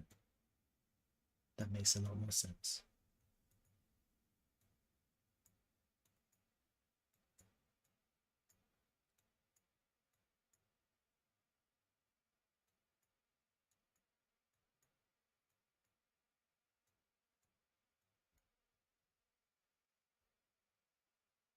I think it makes sense to go up to give these people a chance to take profit, to get people bullish because they're expecting more impulsive moves, just to get a lower high here and a rejection from the range point of control. Yeah, because we've only hit it once. I don't know if it would be a bad thing to go up and take out this high here for a really nice swing failure into the range point of control. Yeah, that is the range point of control. It's the biggest resistance on the charts until it's flipped into support. Okay, it's where most of the volume has been since this token has launched. It's been at 41.84. So I find it unusual that we would just reject and not come back to test before we drop. And also, obviously, I'm counting ABCs. Here you got ABC, ABC, ABC, ABC. I've got to count lots of ABCs, lots of WXYs, and then that culminates in a much kind of higher time frame WXY zigzag. Gonna completely fuck up everyone. Let's be honest. That's crypto, isn't it? Crypto is designed to destroy people. Here I've got it going up. Who knows? Like, if people get really bearish, and it's possible, that's as far as you're going to go. You have a really difficult to go up. Who knows? Like, in the past, when I was looking at this previous correction, if you remember, I had it going up higher, and it just didn't go as high as I wanted, did it? Yeah, here, remember this? I had it going up higher, didn't I? I wanted it to go up to the point of control. It didn't go up to the point of control. Look, see, all it did manage to do was just take out the liquidity from these previous highs before it dropped, and the rest is history. So while I wanted it to go up there, I was thinking it would be good, nice if it goes up there, clears the liquidity. And clearly we now know that Slerf doesn't need to clear liquidity. It can nicely pump through whatever it wants when it wants. Yeah. So it's probably very different to other tokens, where other tokens don't have as much interest or bullish impulsiveness about it, and the price does actually need to go and clear liquidity. Maybe Slerf doesn't need to do that, you know. maybe Slerf has the capability of just going up without that. If this is a W, like a bigger, higher time frame ABC, and we need to kind of have that kind of ABC, does it have to go up? Not necessarily. It can go flat like that, but I think it would make sense to go up this leg that we're in. That potentially could end tonight. Yeah, so potentially looking at a green day. Let me have a look at the candles. Definitely not looking at a green day. I don't know, it depends. Not necessarily a green day, but not a continuation day, potentially a reversal day. How would that look if today's red, tomorrow's red?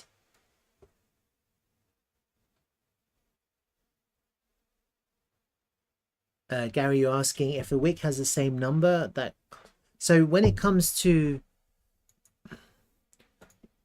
what I've noticed, it's just an observation, yeah.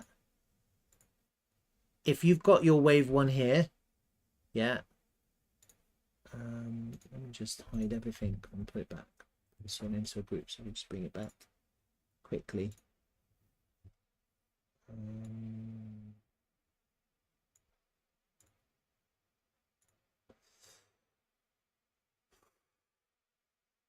I do want to mark those levels off too, okay, but I'll just hide it for now.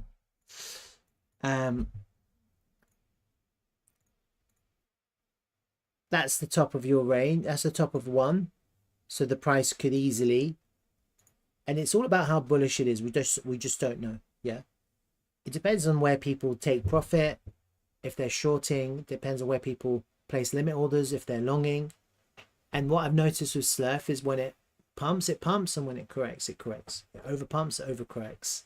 Yeah, so I'm not expecting a perfect back test of this pivot, which would validate 1, 2, 3, 4, 5. That's correct. Yeah. I'm not expecting that because I haven't seen it happen, and if it happens, I'll be surprised. And so therefore here you can see in these 4-hour time frames, you've got these closes there, and I just don't want the price, the 4-hour, to close into the body of this market structure. So even if we were to come down here, scare the shit out of everyone because we're underneath this pivot, as long as we're holding there, I don't mind wicks. I just don't want closes underneath the structure there. Okay, I think that would be okay. I'd be okay with that. And the wicks, you can just argue low liquidity, forget the wick. Like, it's not, you know, we're still looking at a low liquid coin. It is. Bybit derivatives is not highly liquid. You can't build a big position without moving the price significantly.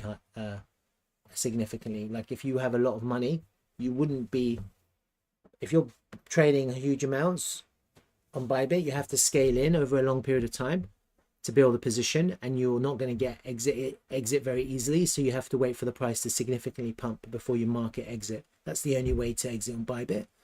I think on Radium, on Solana, they have a better, it's easier because it's highly liquid, isn't it? Their liquidity pool is like $1 million on either side of the price. Yeah, exactly, Radium. So that's probably why Slerf has captured the attention of a lot of traders, because it's highly liquid on Radium. But obviously the most volume now is on HTX and Bybit. Why? Because people, they like the comfort of their centralized exchanges. But also, more than that, with unified trading accounts on Bybit now, you can open up a derivatives position on Slerf and 100 other coins with the same unified trading account. So, you know, it just means that you can quickly open and close positions without buying and selling spot. With spot, you have to allocate funds. With derivatives, you don't need to allocate funds. You just have a little margin. So I don't mind us coming down to test this high volume node. I think it would make sense. And also think it would make sense to flip the point of control down to the lows for another impulsive move. Yeah, I think that would make perfect sense. right now. And in any case, whatever happens, that range point of control is going to act as support, massive support. We don't need to target the range point of control first because we have a local point of control that we need to flip. Until we can flip the local point of control, there's no flipping anything. Yeah, you can't flip the range point of control until you can flip the local point of control. So, you know, we have levels here to flip. Honestly, just I think this probably would make sense just to come back here. And there's a little bit of a neckline here, isn't there, as well? There's a little bit of a some kind of neckline. If I can draw it properly, there's some kind, you know, there's some kind of SR flip going on here. You can kind of see it. If we were to fall back down now, for whatever reasons that we can't explain, this is no longer your wave 1. You can throw it away. This is no longer your wave 2. You can throw it away. This effectively potentially becomes your wave 1. And obviously you have your invalidation, which is the start point here. I do like the volume in this push up, but clearly you can see now that there's red volumes. It's coming, the volume's coming out, and potentially I think this whole green volume has to be reversed first. Like the price has to go all the way back down. Now that I'm kind of seeing how long it's taken too long. Yeah, with such a short sudden sharp move up, you would have expected the price to continue as well, and it hasn't. So therefore I'm not in that mindset anymore. All right. Right, and let's see what happens. And I'm just going to continue counting. See, look, I don't know. I mean, maybe it's not as, you know, maybe it's not that. I think it would be nice to go up, but you get this mind, the price is going up. Maybe it's going to creep up. Actually, you see it's coming back down. That's what's happening. People are actually taking profit, you know, and that's why it's good to just, when you're not sure, it's really a good idea to try with a very small amount first. Yeah, if you see that with you trying with small amounts and the price is moving in your direction, you can add to that. You can scale in, but it's a lot harder when when you try with a small amount. I tried with a small amount and the price went down. It's not a big deal because it's a very small amount. It's not I'm not taking a big position right now because I'm not seeing what I want to see. The other thing that could be happening, and this is something I want to make you aware of, is some sort of ABCDE. But I don't like the top of this trend line was front run. And I don't like that we have a flat bottom here. So actually, I don't like this idea at all. And you can see here we have a flat bottom triangle. We're making lower highs. I think potentially, and this is the other thing, while I've got it taking a little bit longer, I don't know. I mean, maybe if we continue making lower highs, we take out these lows. If we can't get a good reaction here, then we'll end up going down much sooner. Yeah. And we'll end up correcting in this lower part. And that kind of happened before, didn't it? It kind of happened before in this move, didn't it? This is what happened. We lost the top part. It came down, then we had to fill in volume in the gap. This is the gap. And it still went down just to get to the lower part. And could we be seeing the same thing? Come here, fill the volume here. Just for one last fuck me moment. I don't know. I don't want it to come underneath my level that I mentioned. So I don't know if I like that coming all the way down underneath that volume, high volume node. But, you know, a little fake out, a little kind of fuck me moment. Or oh fuck moment would be okay. And so while I've got this going up, who knows, like maybe we are actually just falling down, you know, like we've got this outer trend line now. Lower highs. We can't take out that lower high now. Yeah.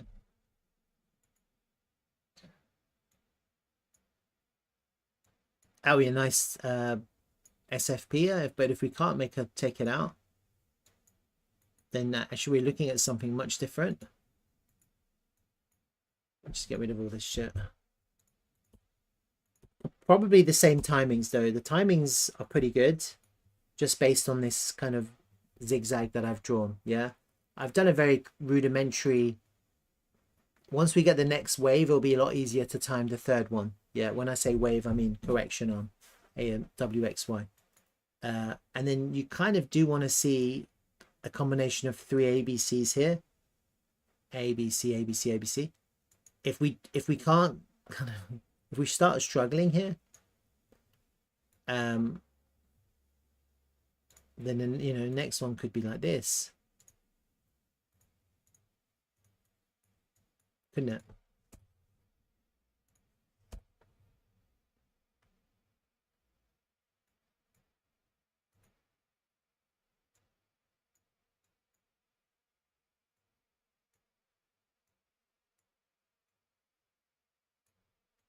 Then we could just be forming this here, couldn't we? So that's the alternative, isn't it? Little kind of see. Wait, that wasn't right. And so on the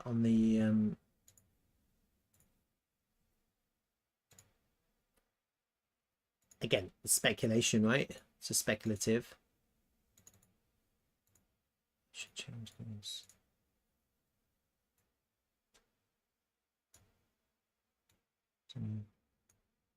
And actually this is like that now.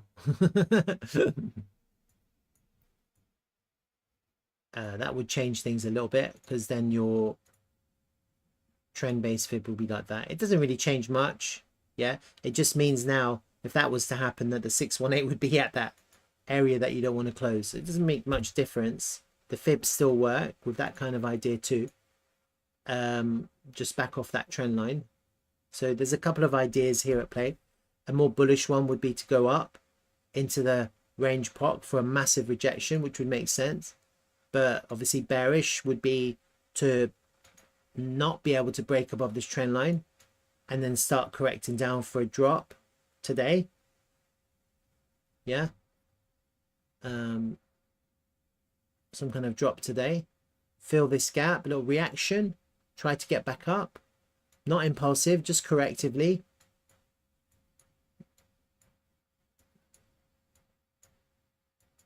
Like a bear flag of sorts for another reaction. The golden pocket is a good area. Yeah, so I think when it comes to these kind of corrections on these waves, try and look for the corrections, the upward move or the downward to end at the golden pocket. Yeah, so here I've got it marked out. I wouldn't mind a little SFP there. Right? That would be a really good entry on the C. If we can get up there for a short, that would be really nice, wouldn't it? Into the golden pocket. And obviously that's going to time very nicely with what's happening today. David, you said something important happening today. Employment. That would be really nice to go up, swing failure, and then have a nice big dump. Could make good money on that if that was to happen. Oh, it's in 30 minutes. Shit. So it's going to happen quite soon. So let's just see how that happens, how this plays out. Yeah. And obviously we'll just keep a track of these waves and try and time it once we get more information, more data comes to the market. Potentially still heading down to here.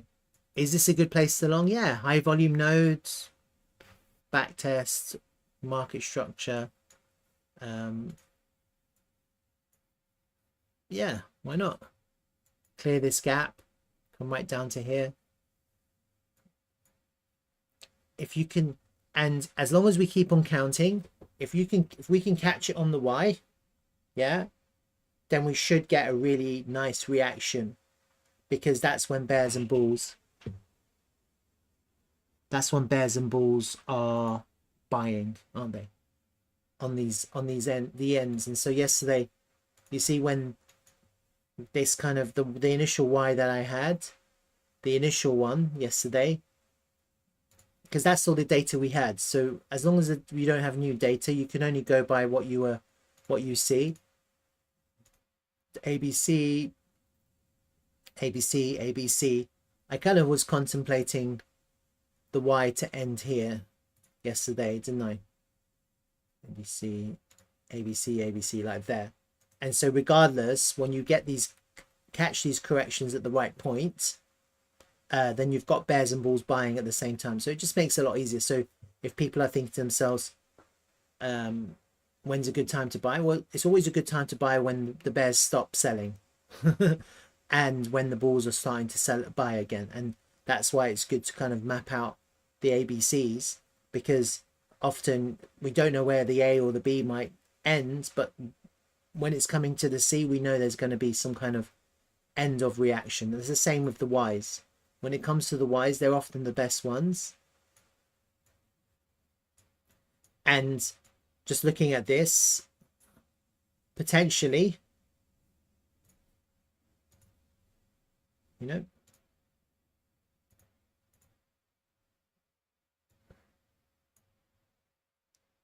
who knows how far. And then the timings matter too, because you can see that there is some kind of synergy with the way that the price moves and the time. And so, all right, I'll be keeping a track on this. Gary is saying Sol, BTC is breaking up and Sol is going up, but TRVL is correcting. What does that tell you? Do you know?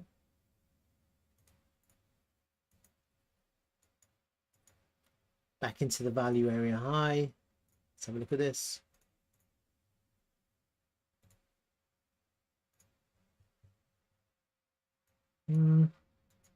So just be aware of any kind of swing failure here. Yeah. Into the local value area high. I'm not seeing crazy volume here. See that? The volume is not very good. And if I look at the order flow, do I see anything interesting? We're above daily open. It's good. CVD is going up a lot.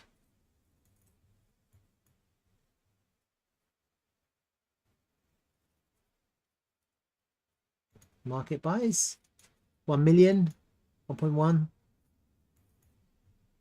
7.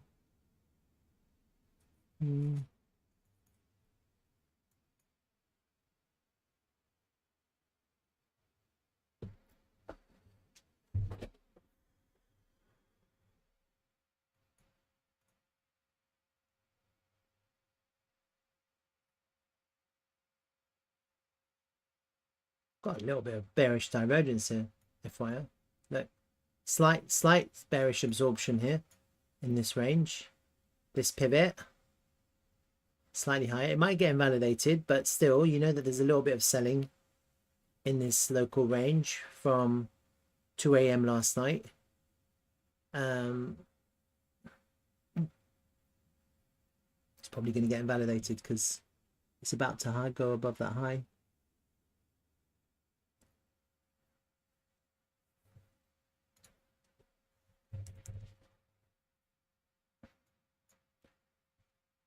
Reaction from the point of control, price is going up. It might form something else. Yeah, this is just an idea. You see this lower trend line held, the higher lows held, and we've obviously kind of breaking out from these lower higher, this lower set of lower highs. But who knows, you know, if it comes into the value area high, a little swing failure, price could easily be sold into. Let's have a look at Solana as well, now that you've got that one. So not to get people bearish, but I think just be aware that for TRVL, for Slerf to go up, we have to reclaim the point of control. I think there's no need to rush in, because once that happens, at least you have a little bit of safety. There's a safety net. This is forming a little bit of a diamond too, huh?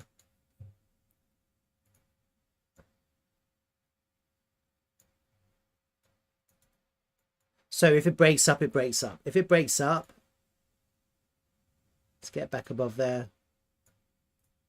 Let's go up. It's just above the point of control, Solana. So there's a little bit of showing a little bit of strength. But it's actually quite weak compared to Bitcoin, huh? You'd expect Solana and Slerf and that and whatnot to be pumping like mad if there was some kind of Bitcoin expectation that Bitcoin was about to move, yeah, or about to do something funny. Like if these meme coins had the sense that Bitcoin is about to go to all-time highs right now, they'd be moving, no, they'd be pumping, wouldn't they? I think, I don't know. But anyway, it doesn't really matter because signs of strength are what we're looking for. And I'm not seeing it right now on Slerf. Do you get my point? Bitcoin is going up and Slerf is struggling. Should be shorting.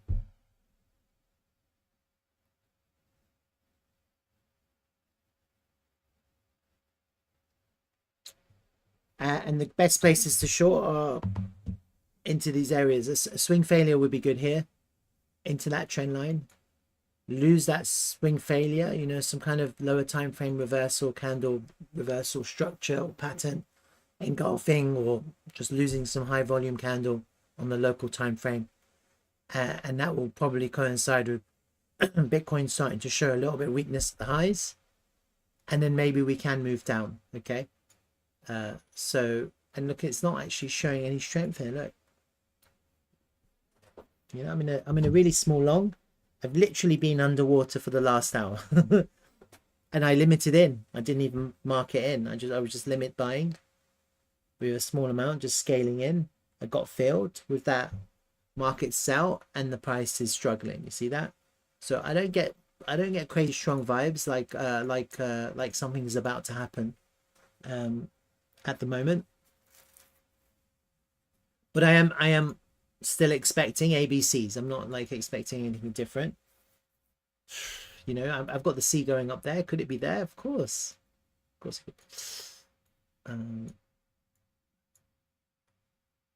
Let's see. I don't know. Look, these timings. WXY. Could it be that? Could that be the pivot?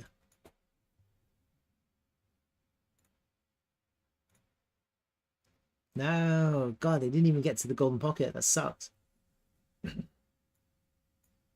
think it's going to start trending down now. You want to see the price come into the golden pocket each time now.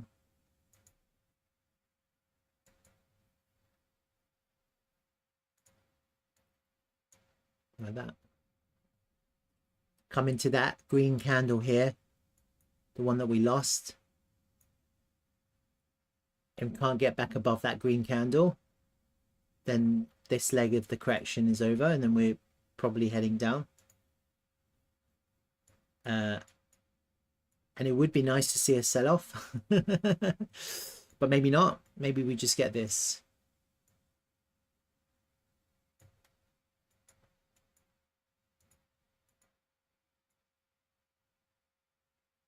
Whatever. All right, you get the idea. And then regardless of this kind of, I wouldn't say this is bearish, it's just corrective. It's not bearish to be correcting. If you want a impulsive move, look for the volume on the lower time frame candles as it injects into the price.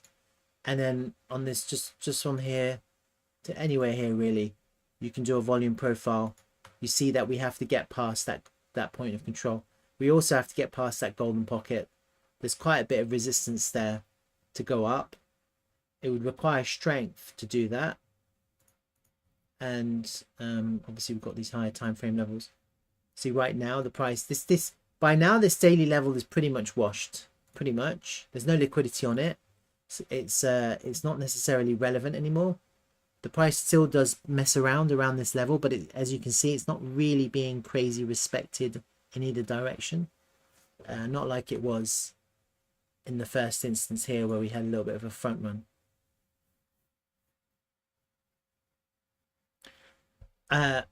Well, just at least set for break even if you're not going to close it. I don't want you to like close your position if this now starts to go higher to there. Yeah, and that would be the best for me. That would be a really good area for the price to go, just back into this point of control. And obviously, as long as we don't get an increasing in volume, then you've got the range point of control.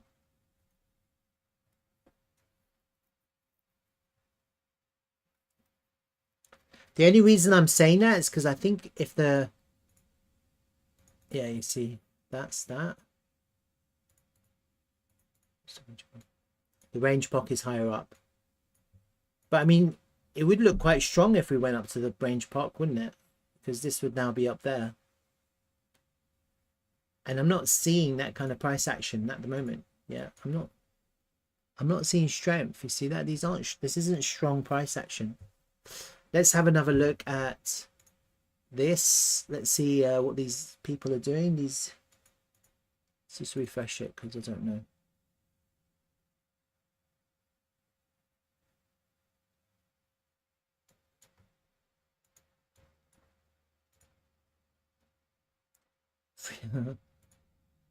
Still buy volume over the last hour. You see that? We've got overall buy volume, but there's not much. See, right now the problem is there's no volume buying. Look, last 5 minutes, no buying. Yeah, and I think what you have to understand is that people are sitting in profits, and if people haven't taken profit already because they're expecting higher, if the price goes down, they'll start taking profits more and more and more. That's what's going to happen, right? So every time in these rises, you've had profit taking.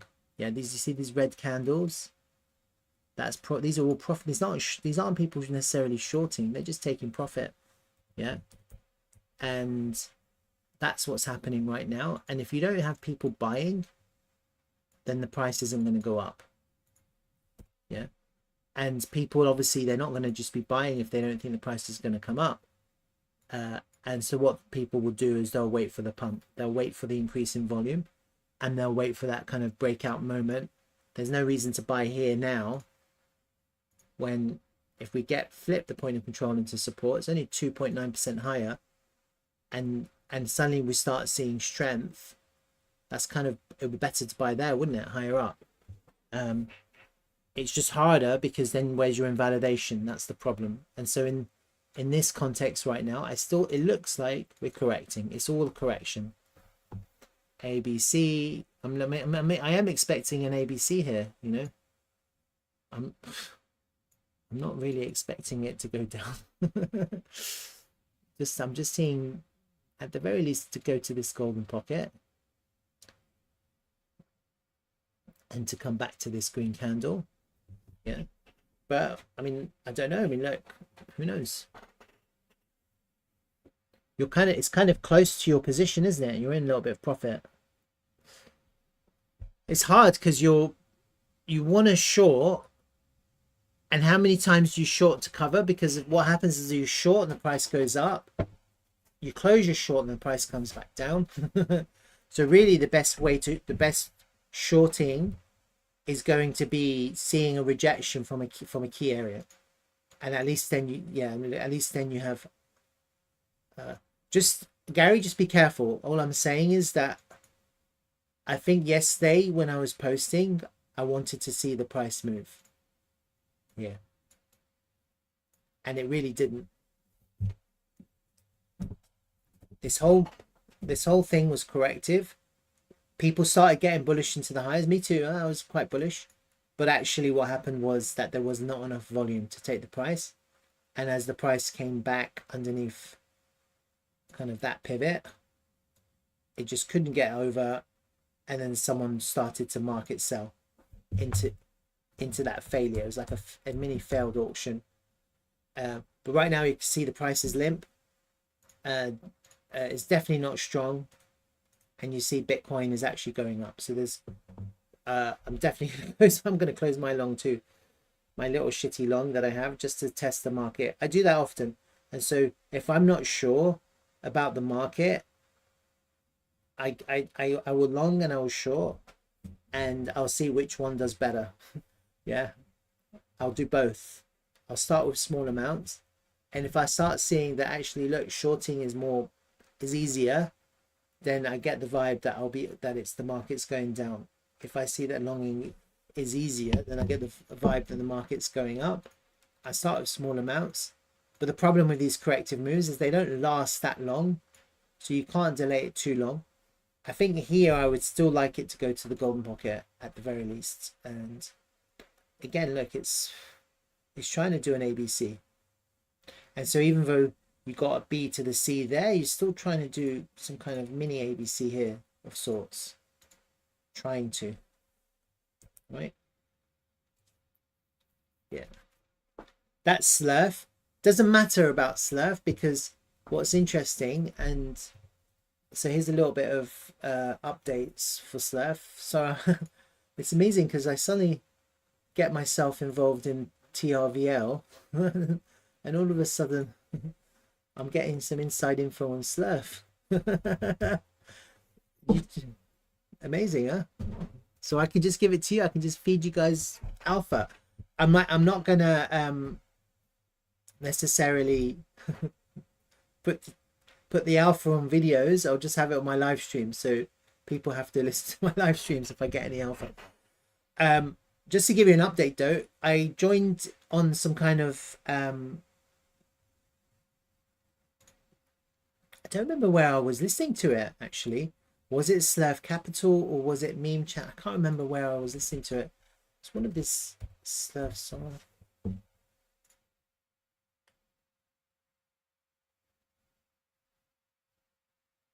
They had this kind of like, you know, they do this kind of like Twitter chats where they're like speaking. What are they called again? I can't even remember where it was. Oh, I know. He messaged me. Let me just have a look. Slerf, there it is. I can't get into it. Oh, ended. But that so I joined that yesterday, and basically this guy, what was his name again? This guy, Crypto Gains. He's from Britain actually. He was describing what their plans are for Slerf and for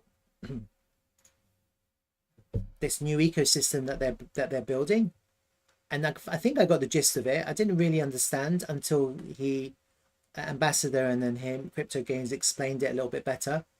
And so effectively what's happening is that this memchan, so you've seen it before, and so I'm just giving you like proper updates on what's happening. Oh God, I can't remember what it's called.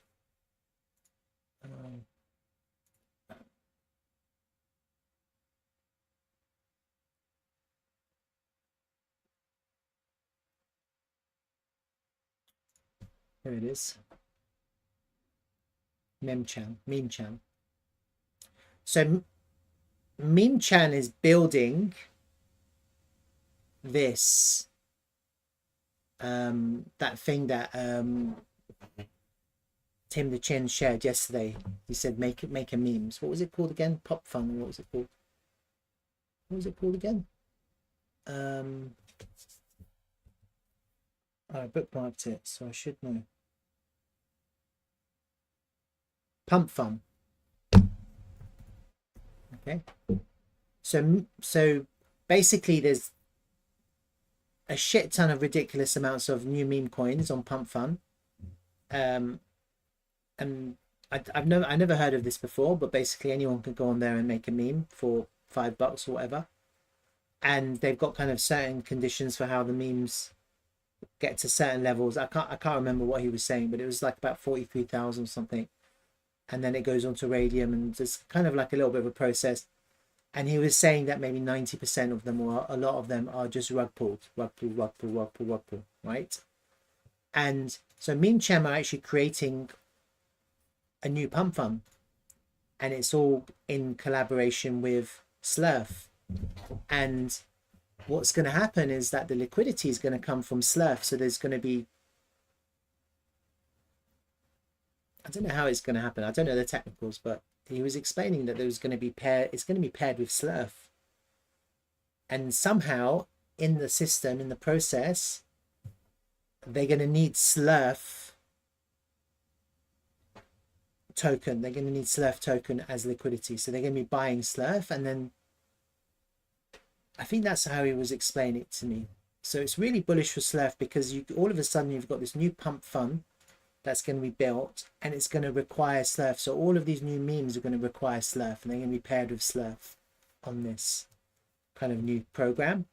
And then he was explaining about being like a 7-day vesting period or something for the people who create the tokens, so they can't rug pull, and some other conditions, which is going to prevent or try to prevent rug pulling. So yeah, so it's like mega bullish, to be honest with you, because they're actually trying to create a Solana meme ecosystem, and then effectively the utility currency, or the native token for powering this ecosystem, is going to be Slerf. And the interesting thing is that there is no Slerf available. You have to buy it from the open market, and that's going to be really bullish for Slerf. And that's what people don't realize. If you look at Slerf on CoinGecko,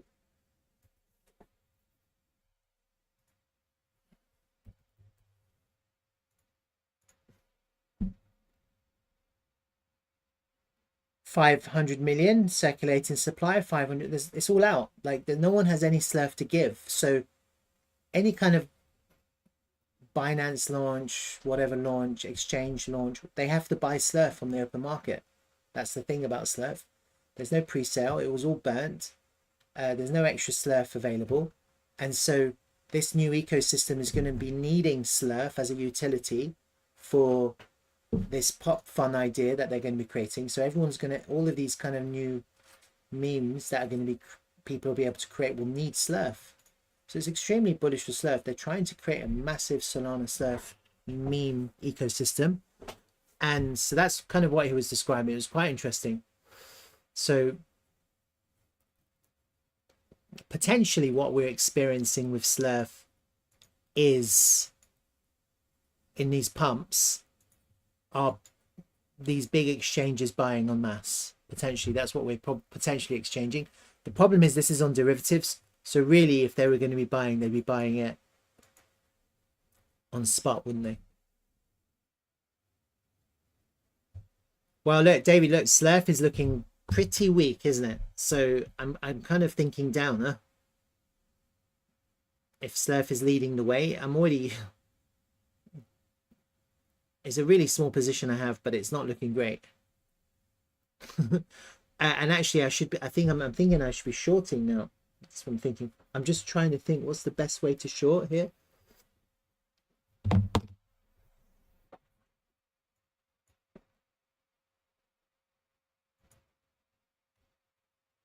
I'm just trying to think of the best entry. So definitely bullish on Slerf, 100% bullish. There's a lot of good things coming, and it probably is a smart plan for everyone who's watching, and or anyone who's watching my videos, to keep on accumulating Slerf. Obviously accumulate TRVL too. Don't fade on TRVL. Make money on Slerf and put it in TRVL. That's the plan. That's obviously do your own research and not financial advice. All right, I think I'm quite clear on the direction of movement at the moment, and I think I'll be looking for shorting. Just looking at the price action, it looks weak to me, and we're obviously in some kind of zigzag corrective move. potentially the wave 3 is over, so we're doing a nice deep correction for the next wave. It's quite unusual that we're doing 2 zigzags, one big zigzag, another big zigzag. It's not common. So the only other thing that could happen here, if we're not going to zigzag, would be some kind of flat correction. But to get a flat correction, obviously we need bullish move up. So rather than this go down, if we want a flat correction now, that has to go up, basically to the point of control. Yeah, that would have to go up, and then we can have our flat correction potentially. But there's no way we're having a flat correction if we can't correct up, and at the moment that's not happening. And so if that trend line breaks and we get back over the local, this impulse point of control, flip it into support, then maybe I'll be thinking this correction is a bit flatter. Right. So there's a couple of options, and because the price action is looking quite limp, and because Bitcoin is looking quite pumpy, I'm thinking down. I'm not thinking up. Yeah, look at that. Why did it pump? If it's a short squeeze, and if you don't have shorts follow and longs follow. Oh wow, that's a big longer market long. 13 million. Shit, that's quite large. Long, big long closed. I'm not seeing shorts close at the moment. BTC is looking quite strong, to be honest with you, and Slerf is looking quite weak. So I do get bearish vibes from that kind of price action. I'm not crazy bullish on Slerf right now, and that's fine because it means we can buy lower. BTC is coming into this daily level now, so you see BTC is actually into resistance. Potentially a swing failure there and down. Potentially.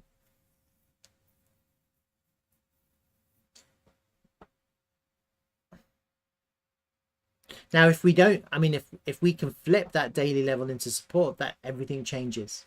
Yeah. Because then you're back into this local range here.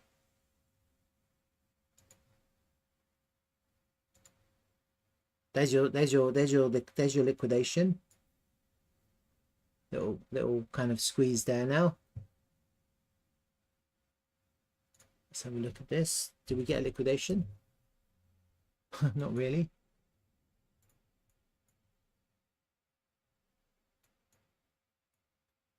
That bearish div is invalidated.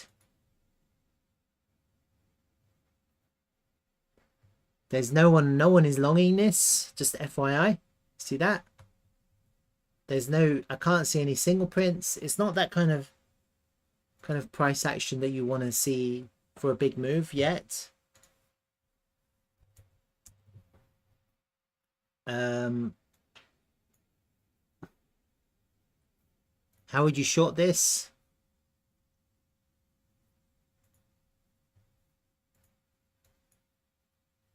There you go, there's your swing failure.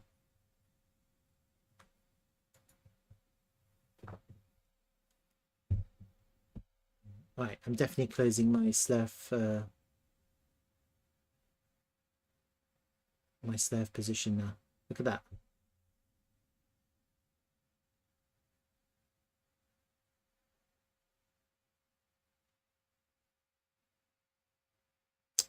And actually Slerf is looking pretty weak as well, because I just looked at the 1 minute time frame on Slerf, and I'm seeing a little bit of a rounded, look at that, it's a little bit of a rounding top here, isn't it? Double top here, rounding top. We lost the daily level. Yeah, Slerf is looking really weak.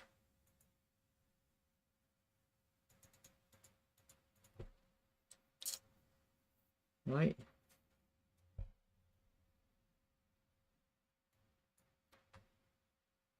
if we start trending down with Slerf, and so you know what I've noticed with Slerf, when the Slerf starts trending,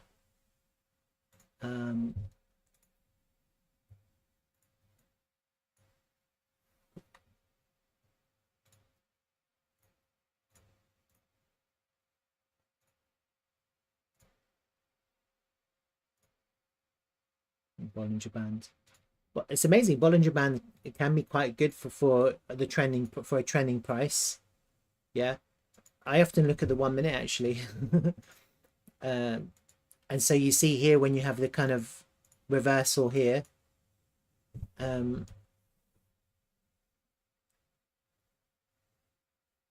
you're getting when you see the price trending down, pushing out, you see the price finds support at the top of the Bollinger Band and then the midpoint. Yeah, so when you get trending price action on the 1 minute time frame, you'll see the midpoint hold, and then you'll see the price trending in to the Bollinger Band up and down, and so you get quite good swings on the 1 minute time frame, and they're quite strong swings. Well, I mean, as long as you don't lose money, yeah. But this is, you can see that this isn't looking strong. Yeah. Obviously, I don't want to tell people what to do, but I've kind of been talking about, just jump up to live, dude. Don't be a few minutes behind. Live price action. Obviously, if you can scale out and limit out, would be better, or just wait for the first pullback. We've only just kind of broken down a little bit, so naturally you'd be expecting a pullback at some point to the golden pocket, to this SR flip here, to this neckline. I don't know. I mean, look, people are selling because they're closing their positions, and have a look at that one.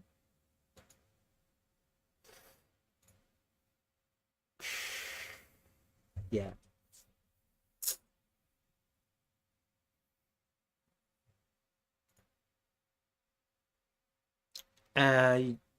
The next entry for shorting will be the midpoint of this 1 minute. If this is now starting to trend down, if this is now starting to look really weak and break down, and you can see there's a lot of volume coming out of Slerf right now, so that's going to put anyone long under pressure. Yeah, and this whole thing is now starting to look a little bit droopy, so you can see the Bollinger Band is starting to expand.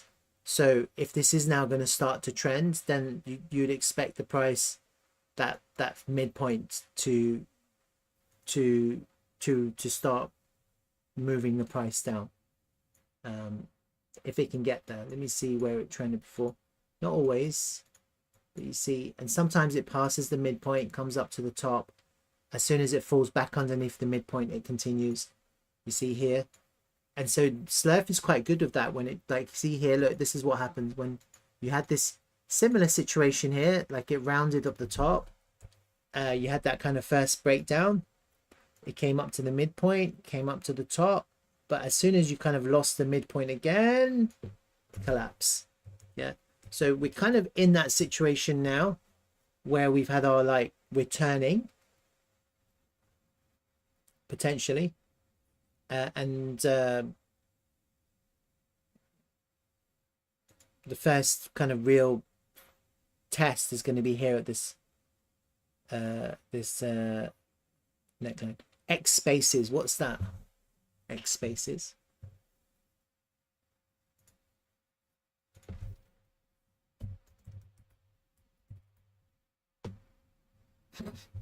What's this? Live audio convos.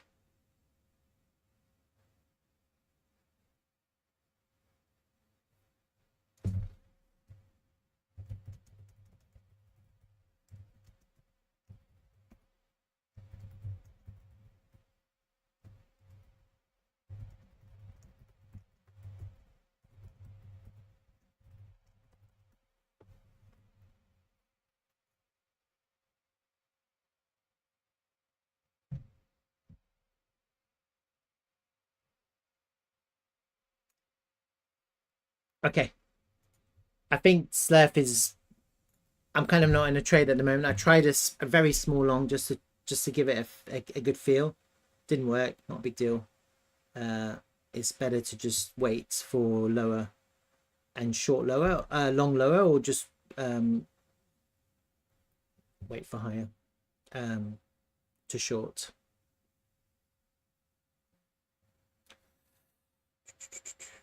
It's really annoying, actually. I'm really like I doubt myself so much sometimes. I Yesterday I was trying to short. I literally gave up at the wrong time, literally. It's quite frustrating because I had the right idea. I knew exactly what I was doing, and I had the worst. Like literally, I messed up the execution so badly, and it was basically I was trying to short this rise. I knew it was coming to the end. I could see it. It just kept on going up and up and up, and I shorted. I couldn't get it right, and then I thought, "Damn, this shit! This is shit! This just wants to go up." I took a long. It dropped. Whatever. I literally doubted myself, and I was talking to David about it. In hindsight, it was very clear to see once you lost that pivot, the price came back, couldn't get back above that pivot, and the price found resistance in this this green candle here. That's the 5-minute time frame. It's amazing when the price does turn, it's amazing to see these lower time frame green candles offer maximum resistance. Yeah, so you see that's the neckline. I saw the price go up, and you see what happens is the price comes all the way up and it finds resistance. Where does it find resistance? On literally the highest green candle, this one here. See this one? The first green candle after that turn. The price couldn't get above that green candle, and it rejected, literally rejected. There was a second attempt. It's good to see these things because trust me, this is going to happen again and again and again. It's going to repeat itself. It always does. And because this is a new coin, it's good to kind of identify these nuances. You see, after losing this neckline, it comes up. It looks bullish, doesn't it? It looks like it wants to come back up. But actually, all that happens is it comes back up. Look at the green candles here, golden pocket. You see the reaction. After you see the reaction, what happens? Big sell. Sell. And the price doesn't actually recover, does it? Doesn't actually recover from that price at all. And so actually I had the right idea yesterday, because I couldn't see the pump. I wasn't seeing it pump. I was just seeing it correct.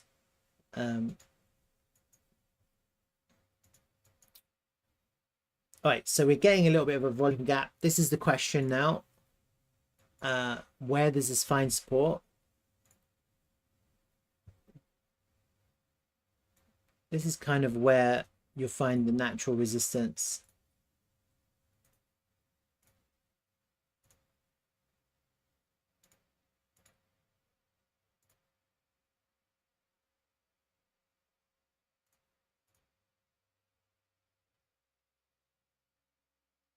What's Bitcoin doing? Is it going up or down? Hard to tell. A little bit of volume coming in. But that's your first kind of, let's see if that resists or not.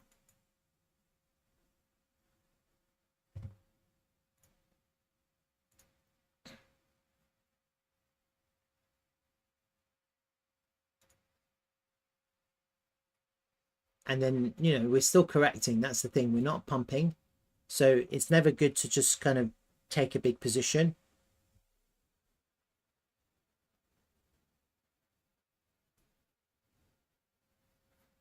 It's always good to just have small positions and to kind of ladder in or scale in, because otherwise you FOMO. Hasn't got to those candles yet. Right.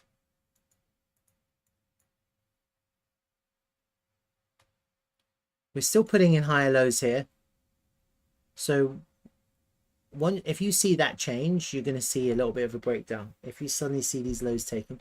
But I just think the structure is looking a little bit droopy for my liking. Yeah. And so if you're looking at the structure and you're thinking, when does this become bullish? It's actually not difficult to change the structure to bullish. You have a very clear neckline here on this rounding top. All the price needs to do now is just to go up and find support. That's all it needs to do. Doesn't really need to do much. Kind of like here, look. Got this structure here. It's kind of rounding. All the price needed to do is go up and find support. And so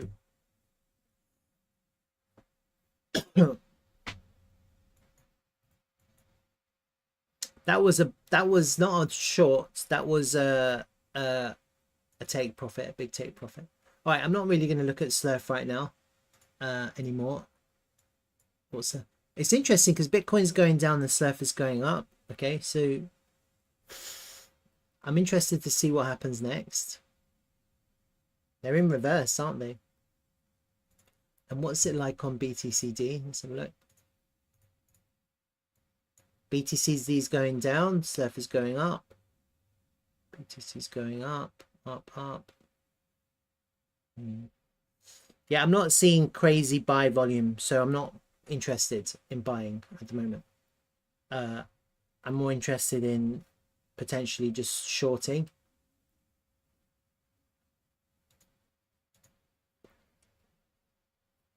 That volume was immediately reversed. See that? Right. Anyway, this is just 1 minute, 5 minute time frame. It's not a big deal.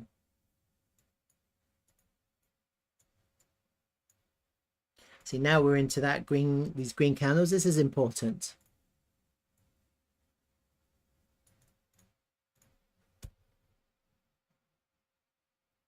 It's finding resistance there already. See that? Golden pocket, green candles, a little bit of resistance.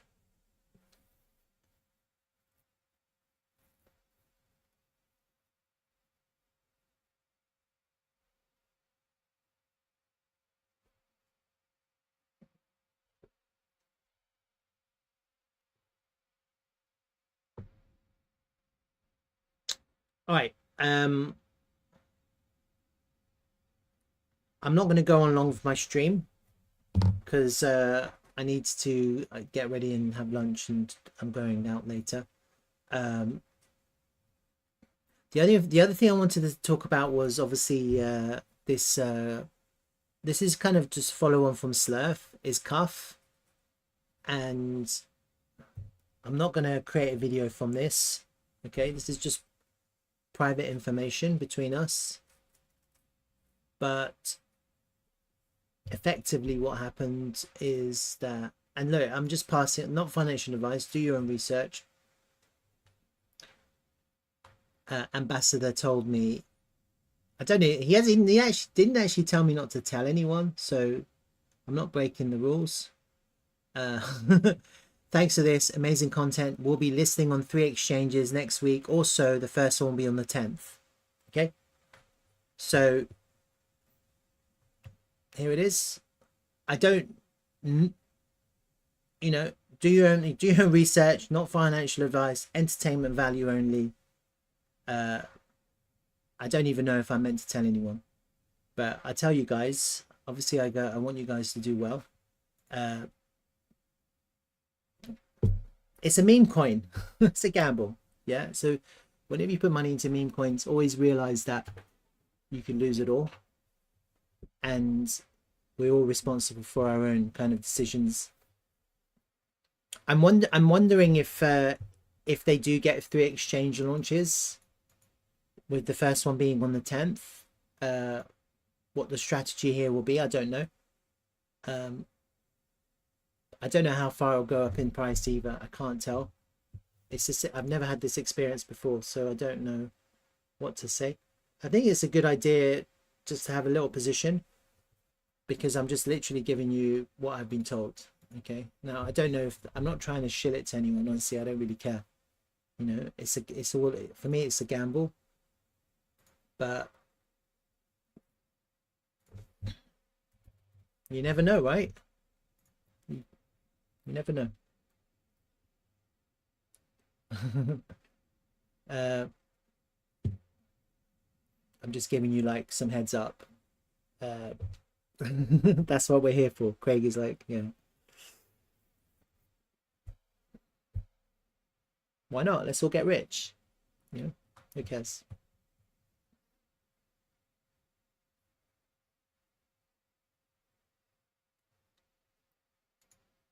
The chart looks okay. I don't really. It's definitely better than Cube. Cube, fucking Cube. Uh, do you know they've actually, literally, they've actually banned me? Can you believe that? I almost want to like. I'm not vengeful at all. I almost want to do something to but I don't. I'm not going to. But look, the admins of this group have restricted your ability to send messages. But this is just a shitty discussion group. There's not many members there, 600. But when I go to, is it Cubecoin?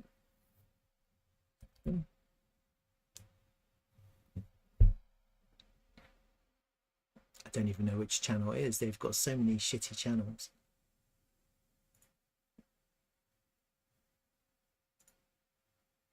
Huh.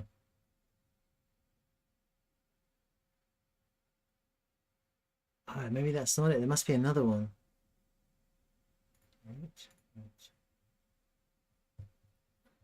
No, it wasn't that one. There must have been another one. Anyway.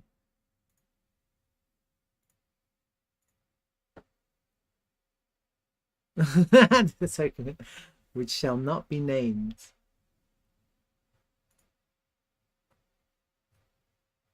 That's funny. I know. I hope they do well. You know, like I hope we all do well. You don't wish people bad. Don't wish bad on people. I actually was trying to help them out a little bit by kind of trying to rock the boat a little bit. But so this is interesting. You see on Slerf, it's just good to see. Yeah, the more you see this, the more confident and experienced you're going to get with the price action. Yeah, you see how the price came up to this green candle, this first green candle, golden pocket, point of control. You see how doesn't necessarily mean people are shorting, but it is certainly where you will take profit. So let's just say hypothetically someone was taking profit. That's a good place. And also it's a good place for someone who's looking to close their longs. If they're trapped or something, you know, that's like their first exit point. So, oh, I'm not showing you. So my bad. So yeah, so let me just backtrack. You see here, Slerf, that green candle, that first green, this is the 1 minute time frame, and you see you had an immediate reaction.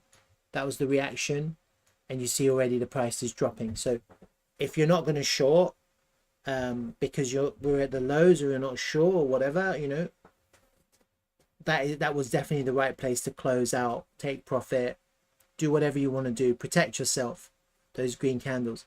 And so often when you see these market sells, they do get filled.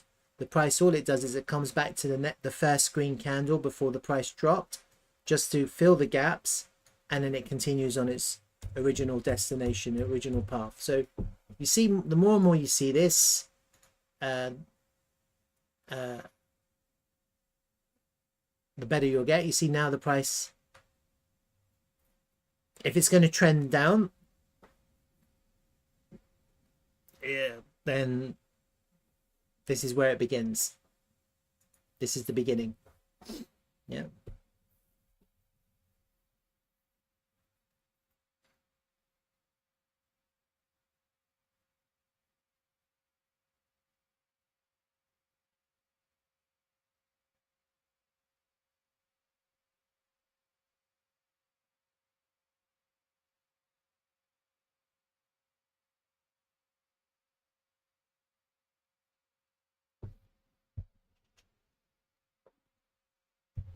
yeah, so uh, I'm happy to, like, if I get any more information about tokens and shit, now that I'm kind of like doing Slerf and stuff and people are confiding in me, whatever, I'll share it as much as I can. Obviously, I don't want people to lose money, so not financial advice. TRVL, David was saying that some volume came in. Let's have a look. Did it? Let's see volume. Oh yeah, there. There was a bit of volume there, wasn't there? How much volume was that? 180k, yeah? Someone just bought bunch. Someone sold as well. You see that? Someone bought 180k. Someone sold 168, 120. It's quite a lot of volume, actually. You're right, David. You're absolutely right.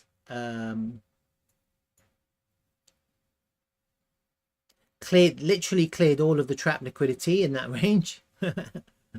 Literally, which is good to see, because obviously if the price wants to move up, you have to clear liquidity. I mean, look, fundamentally, I think the real move is going to begin when Bitcoin starts pumping to the moon. Like, really, I think that's probably when everything is going to happen, probably, because that's when people are going to be market buying like there's no tomorrow. And they're going to be all right now. People are a little bit hesitant because they're still a bit uneasy, they're still a bit unsure, and if they don't have a strategy for dollar cost averaging in, they're just sitting on the sidelines with their USDT. They're just waiting for Bitcoin to do its thing, and then the first action will be market buy, market buy, market buy, market buy, market buy. That's what people are like. Yeah, so you've got people sitting on cash. They don't really know how to trade, which is fine because it's not easy. And rather than having like a longer term dollar costing average approach, they're just sitting on their cash, or they have a large amount of cash on the sidelines. They're waiting for the move. They're waiting for Bitcoin. They're waiting for the volume. They're waiting for the market going crazy. And then they're just going to buy like there's no tomorrow. Buy, buy, buy, buy, buy. So we're probably waiting for that, you know, regardless of everything that's happening. Everything that's happening with Dtravel is bullish, isn't it? And maybe that's helped preserve the price from dropping, you know. So, you know, I've been looking at a lot of other tokens, and I think TRVL has been really resilient. I really do. I really believe that. And it's, of course it has, because you have a really amazing group of people working on their passion, which is to decentralize travel, starting with vacation rentals. You know, they're not trying to become rich. They're trying to make the world a better place, you know, and that's their passion. And in the process, you know, people may or may not become wealthy, probably will. And so that's interesting. So that's probably why it's holding up. And probably why it's more resilient, because you can see that. You can see the sentiment is positive. You can see that people are not fading out. And while we had a pump and it was quite exciting, I think the best is yet to come. And something I've noticed is that maybe the first one was a bit short-lived and people missed it. Maybe the second pump, the next wave, is going to be a little bit more prolonged and a little bit more expansive and a little bit more thrilling. Yeah, that's kind of what I'm expecting with the next pump. I'm expecting a little bit more thrilling. Get ready. And like, look, you can't get, look, Dtravel, Kevin's doing a good job. He's getting people excited about the rewards program. See that? It looks quite futuristic, the way they've designed that. So maybe it's going to look a little bit like that. And this is what we've been waiting for, isn't it? So effectively that gives TRVL real utility. It means that you don't need to just sit there with your TRVL wondering what to do. And that's going to cause people to buy more TRVL at market. Really, it will. When this kind of opens up, hopefully there's not going to be too many problems. They usually isn't. You know, Dtravel team pretty good with that. They like to release stuff that's working and looking good. This is quite interesting as well. I reposted this. Look at this one. Did I talk about this already? I don't remember. But look, you see Dtravel on this list. Deep in Crypto Top Gamers, 4th of June. I probably did because this was 2 days ago. But you see like Dtravel was 15 million market cap. It's the lowest in this list. And that will naturally attract a lot of attention. It's not a big following, look, 3,100, but still, that's where it begins. That's how it all begins. So yeah, I mean, I don't really have anything else to say. Honestly, I've talked so much about TRVL that I'm out. So that's why I'm kind of looking at.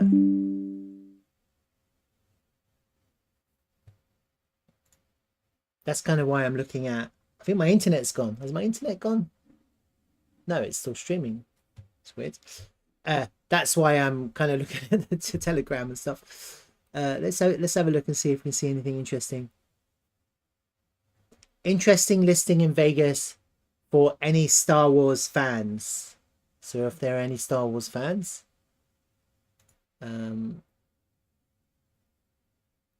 we have Star Wars on Dtravel. Cynthia's been chatting, so let's see what she has to say. Hi there, welcome. What brings you to Dtravel? So there's some new people joining. And what else is there? Nothing really interesting other than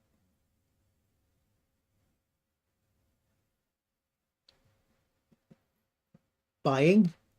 This person today bought 156,000 TRVL. New holder. Check that out. New holder. See that? Market cap 14 million.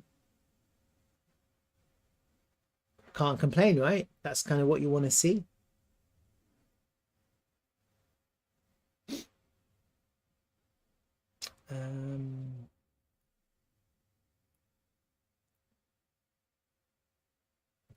So Austin Pye asked a very pertinent question. What does he ask?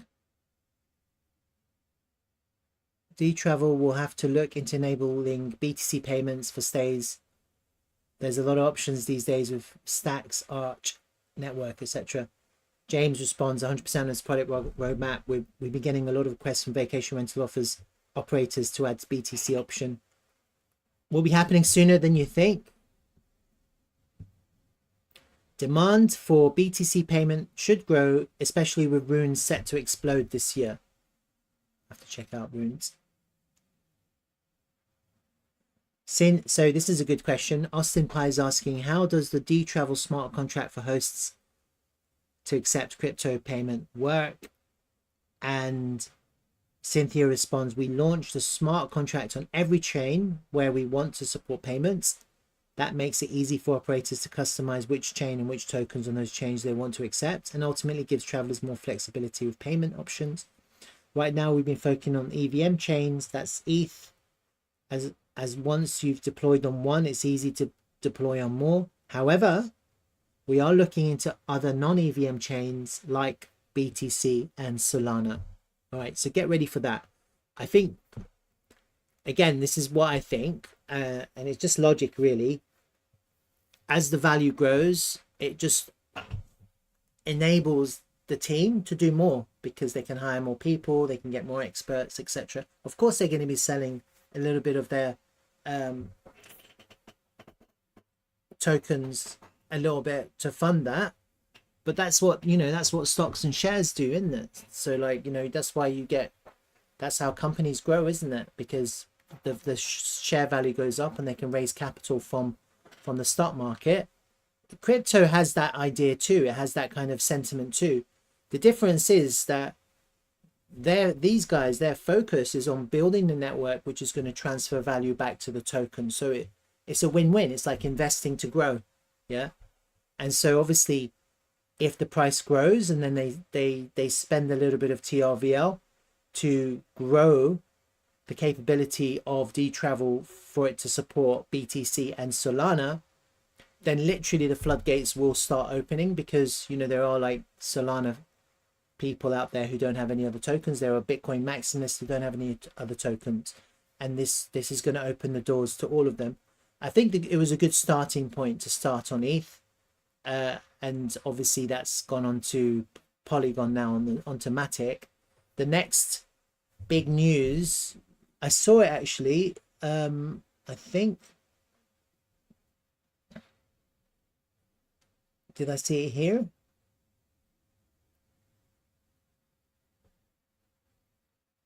Oh, this is interesting. Austin Pye says there's other projects with billion cap tokens with way less activity. Once, and this is true, I really agree with this guy. I wonder if he's here. Once the Web3 world knows about Dtravel and Night Protocol, TRVL is going to take off. It's only a matter of time. It really is. I totally agree with this. Oh yeah, this is it. James, announcement of building on a new L2 along with rewards program will open up a lot of doors to growing the community. You're very early. Dude, if he's very early, then I'm a freaking dinosaur. Literally, I look like a dinosaur. I do know what's going on. I've already told you it's going to open the door. I shouldn't say. It's going to basically open the door for Dtravel to get onto Coinbase. You can kind of do the sums yourself. I don't need to tell you explicitly what's happening, but basically you can do the math, right?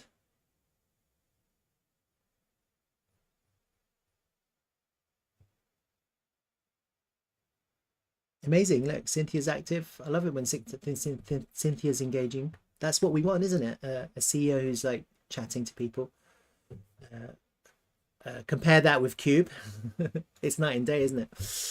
All right. I think I'm done. I don't really have anything much more to say. I'll quickly have a look at the charts one more time.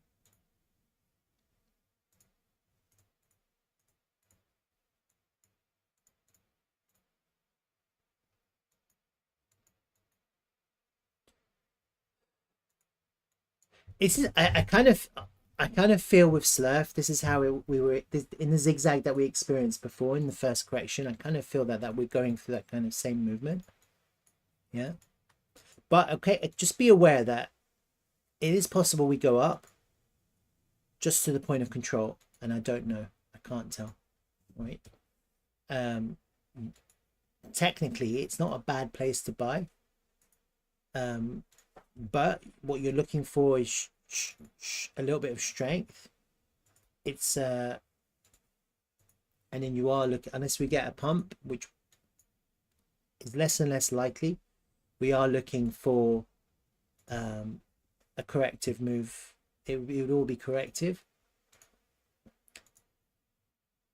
I wouldn't mind if we can get back on the see on the 30-minute time frame where you see this candle's base. We kind of tapped it here, we faked out there, we got above it, we tapped it here, faked out again. I think for strength, I wouldn't mind if we start getting like 1 or 2 30-minute closes back above that line. Yeah, for me that's probably really important. 3875. So right now the price is at 3844, and I wouldn't mind for strength, for a little bit of strength, a little bit of change in what I'm seeing here, for a couple of 30-minute candle closes back above that. So we're into this effectively, so we're back into this candle here. Yeah. And unless that happens, I'm like just ignoring the whole chart, everything else, all the technical analysis, just looking at candles. Sometimes looking at candles gives me a little bit of clarity. If we can get back above there, obviously, you know, it just gives me a little bit of confidence in the way the price is moving. And obviously if we can close back above into this red candle, we could fill it. And obviously if we can close above into this red candle, we can fill it too. And that's kind of what you want to see. You want to see some acceptance into previous price action. And it's quite easy to see when you look at these candlesticks, when you look at the historic price action, where the candles resist. You see here, look at the price came all the way back to where? To this green candle. And you see here, I'm just looking at the 30-minute time frame. Happens all the time. See here, the price was unable to close. It struggled. See that? And the real kind of the problem then is when you lose red candles. That's the problem. So when you're going up, you don't want to lose red candles, and when you're going down, you don't want to lose green candles. What do I mean by lose? I mean they have to offer support and resistance as the price trends. And so here you see if the price is starting to trend down, let's just say hypothetically we're starting to trend down, we're forming these green candles now, yeah, and the first indication of strength would be for the price to get back above those green candles. That would be the first indication of strength. Just looking at candles, that's what needs to happen first. The price isn't going to move up if you can't get back above those green candles. And you see here, you've got this red candle here. It's offering support. It has been. That's why you have the reaction. But you're getting these wicks coming down. Eventually, you're going to lose the liquidity from that candle. And if then you get the price closing underneath that, these two red candles, that's literally your last line of defense. You have one possibility of the one last defense would be a swing failure. That's your last defense of the lows, a swing failure here, because guess what? The rest is just empty space. From there all the way down to this red candle here, what have you got? Nothing. Yeah. And that's when the price moves fastest. So it's if we get into that situation where the price starts closing here, you're going to get some big longs close. Like whoever's long here will just close their positions. Got a lot of volume came in here. And the good thing about looking at Bybit perpetuals is that this is all leveraged. It's very different to looking at this and looking at spot. So sometimes I'm looking at the spot markets and I'm seeing the prices are different. Yeah. So look here, you see right now on the HTX, it's actually cheaper on HTX than perpetuals. Potentially getting more selling on HTX. I don't know if there's any signal there. I'd have to have a look at both of them to see if I can discover some kind of signal. There's a lot of gaps as well in HTX. You can see that. You can see all these gaps. So it's kind of telling me that it's very illiquid. HTX is very illiquid. You're getting a 39,000 sell and then there's a gap. See that?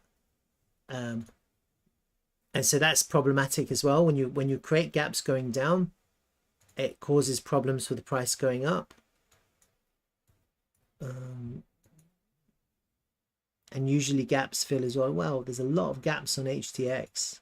I would hate to trade on this. It's not liquid at all. TRVL is more liquid than this. Well, not on MEX, but on Bybit it is. So we're getting a little bit, a big push down now on HTX. Oh God, that was a real big sell. I'm guessing Harry is Gary, you're hedged or you're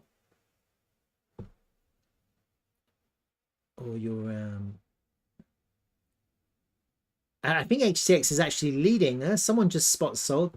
Bybit's like the price is much higher.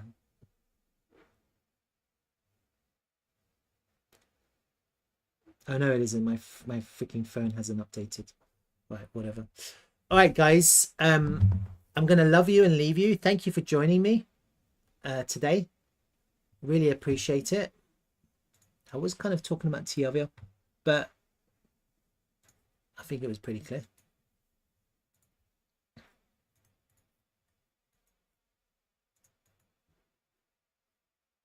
If I'm going to be looking a little bit more at Slerf and Bitcoin, and if I see anything, I'll post some ideas for trade plans or whatever.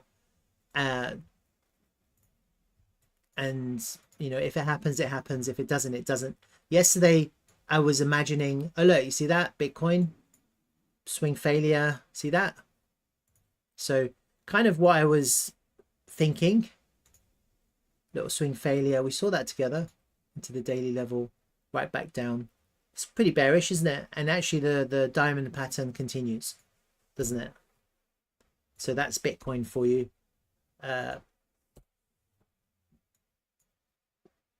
Let's see if we can get a little bit of a shakeout here. And if not, we're going back down here. I still think it'll be a good idea to take a swing failure with a liquidation event at one of these lows. And if you don't have exo charts, that's fine. You don't need to. You don't really need it. With liquidations, if you look at the candles, you can see them really, because you kind of know. Like, look here, look.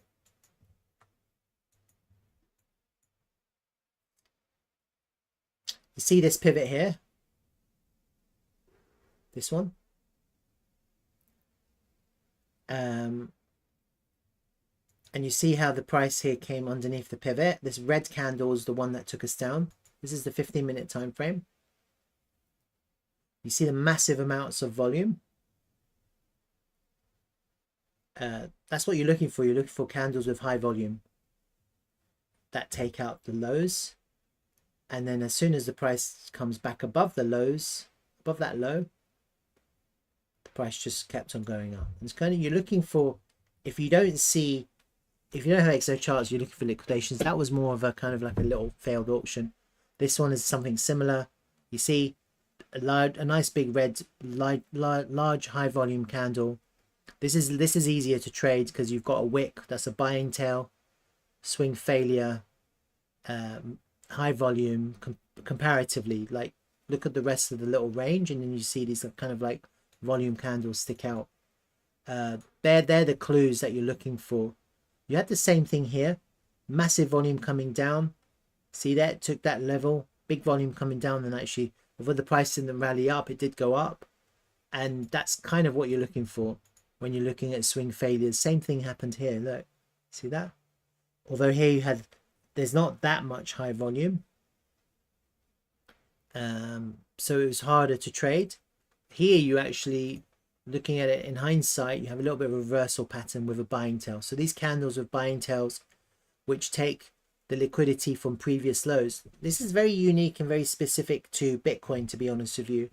In other like altcoins, they're a little bit less like this. They're more kind of like, they kind of just follow Bitcoin, and Bitcoin leads. And the other thing is that, you know, Bitcoin is highly liquid, highly traded.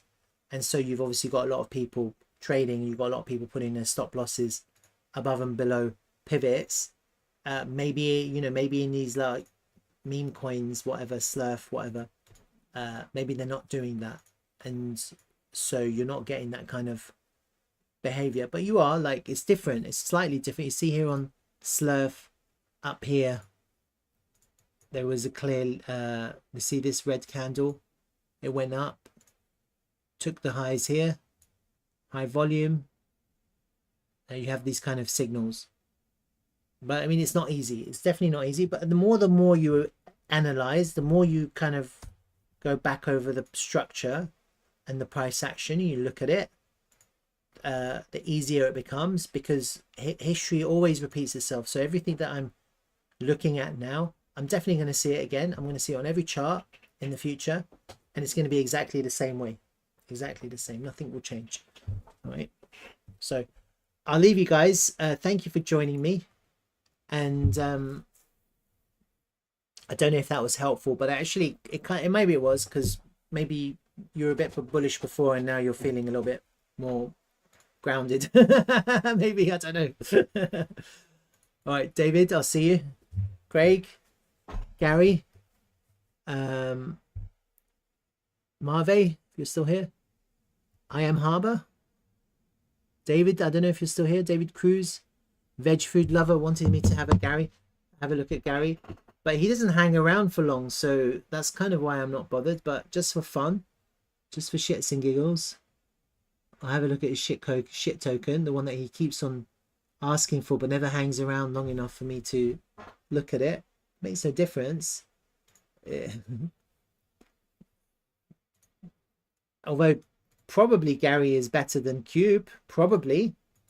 So there is hope.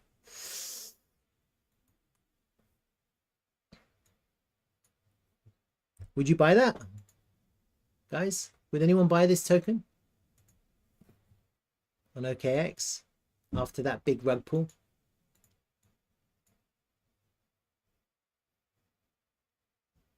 It's just underneath the point of control. Has the volume changed? Let me have a look.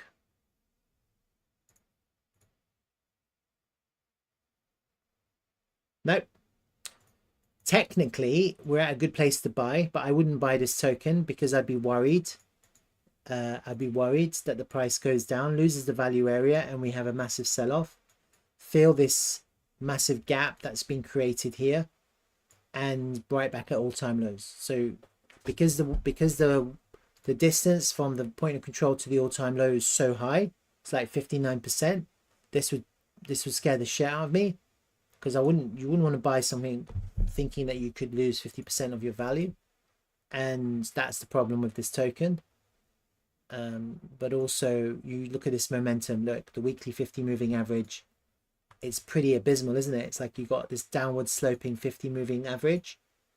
That's not going to be, no one's going to look at that and go buy, are they? They're going to look, shit, this is underneath resistance and the momentum's pushing the price down. And so obviously in my mind, what needs to happen here is either you need to get some kind of massive sign of strength, and once you see that, at least then you can see the momentum is fading out, and then you'll look for the price to fall back into support, find support somewhere, and then that will give you the confidence to buy it above market structure somewhere. Yeah, that's kind of what you're looking for now on this token. You would never buy this thinking it's going to go to the moon. You'd look for it to do its thing first. And it's a good education, isn't it? Like, this is what you want. You want to see it do that first. Yeah, you wouldn't care about 290% here. You'd be like, you're not bothered with that. I'm not bothered with that move. I'd want to see the strength. I'd want to see the increase in volume. I'd want to see the moving averages flipped. I'd want to see it come back to a good area where I could buy above market structure of sorts to catch the next wave. That's what you're looking for. A healthy move up to catch the next wave, because that's the wave you want. You want to catch the next wave. And then if it does come, who knows? But at least then you're not fighting the market. And to be honest with you, I think this token is, unless this token has the capability and of basically getting back above, I don't know, it's just all shit. It's shit. I don't know why they even bothered with it after that rug pull. Just create a new token. What are you bothering with this shit token for? Gary. It's not even a good name, is it? Gary. It's a joke. Obviously it's a great name. I don't know why they call it Gary though. It's like, it almost makes me think, are they trying to make fun of you, Gary, by creating a token called Gary and then rug pulling? All right, guys, I'm gonna go. It's all love. Take care, have fun, and see you tomorrow.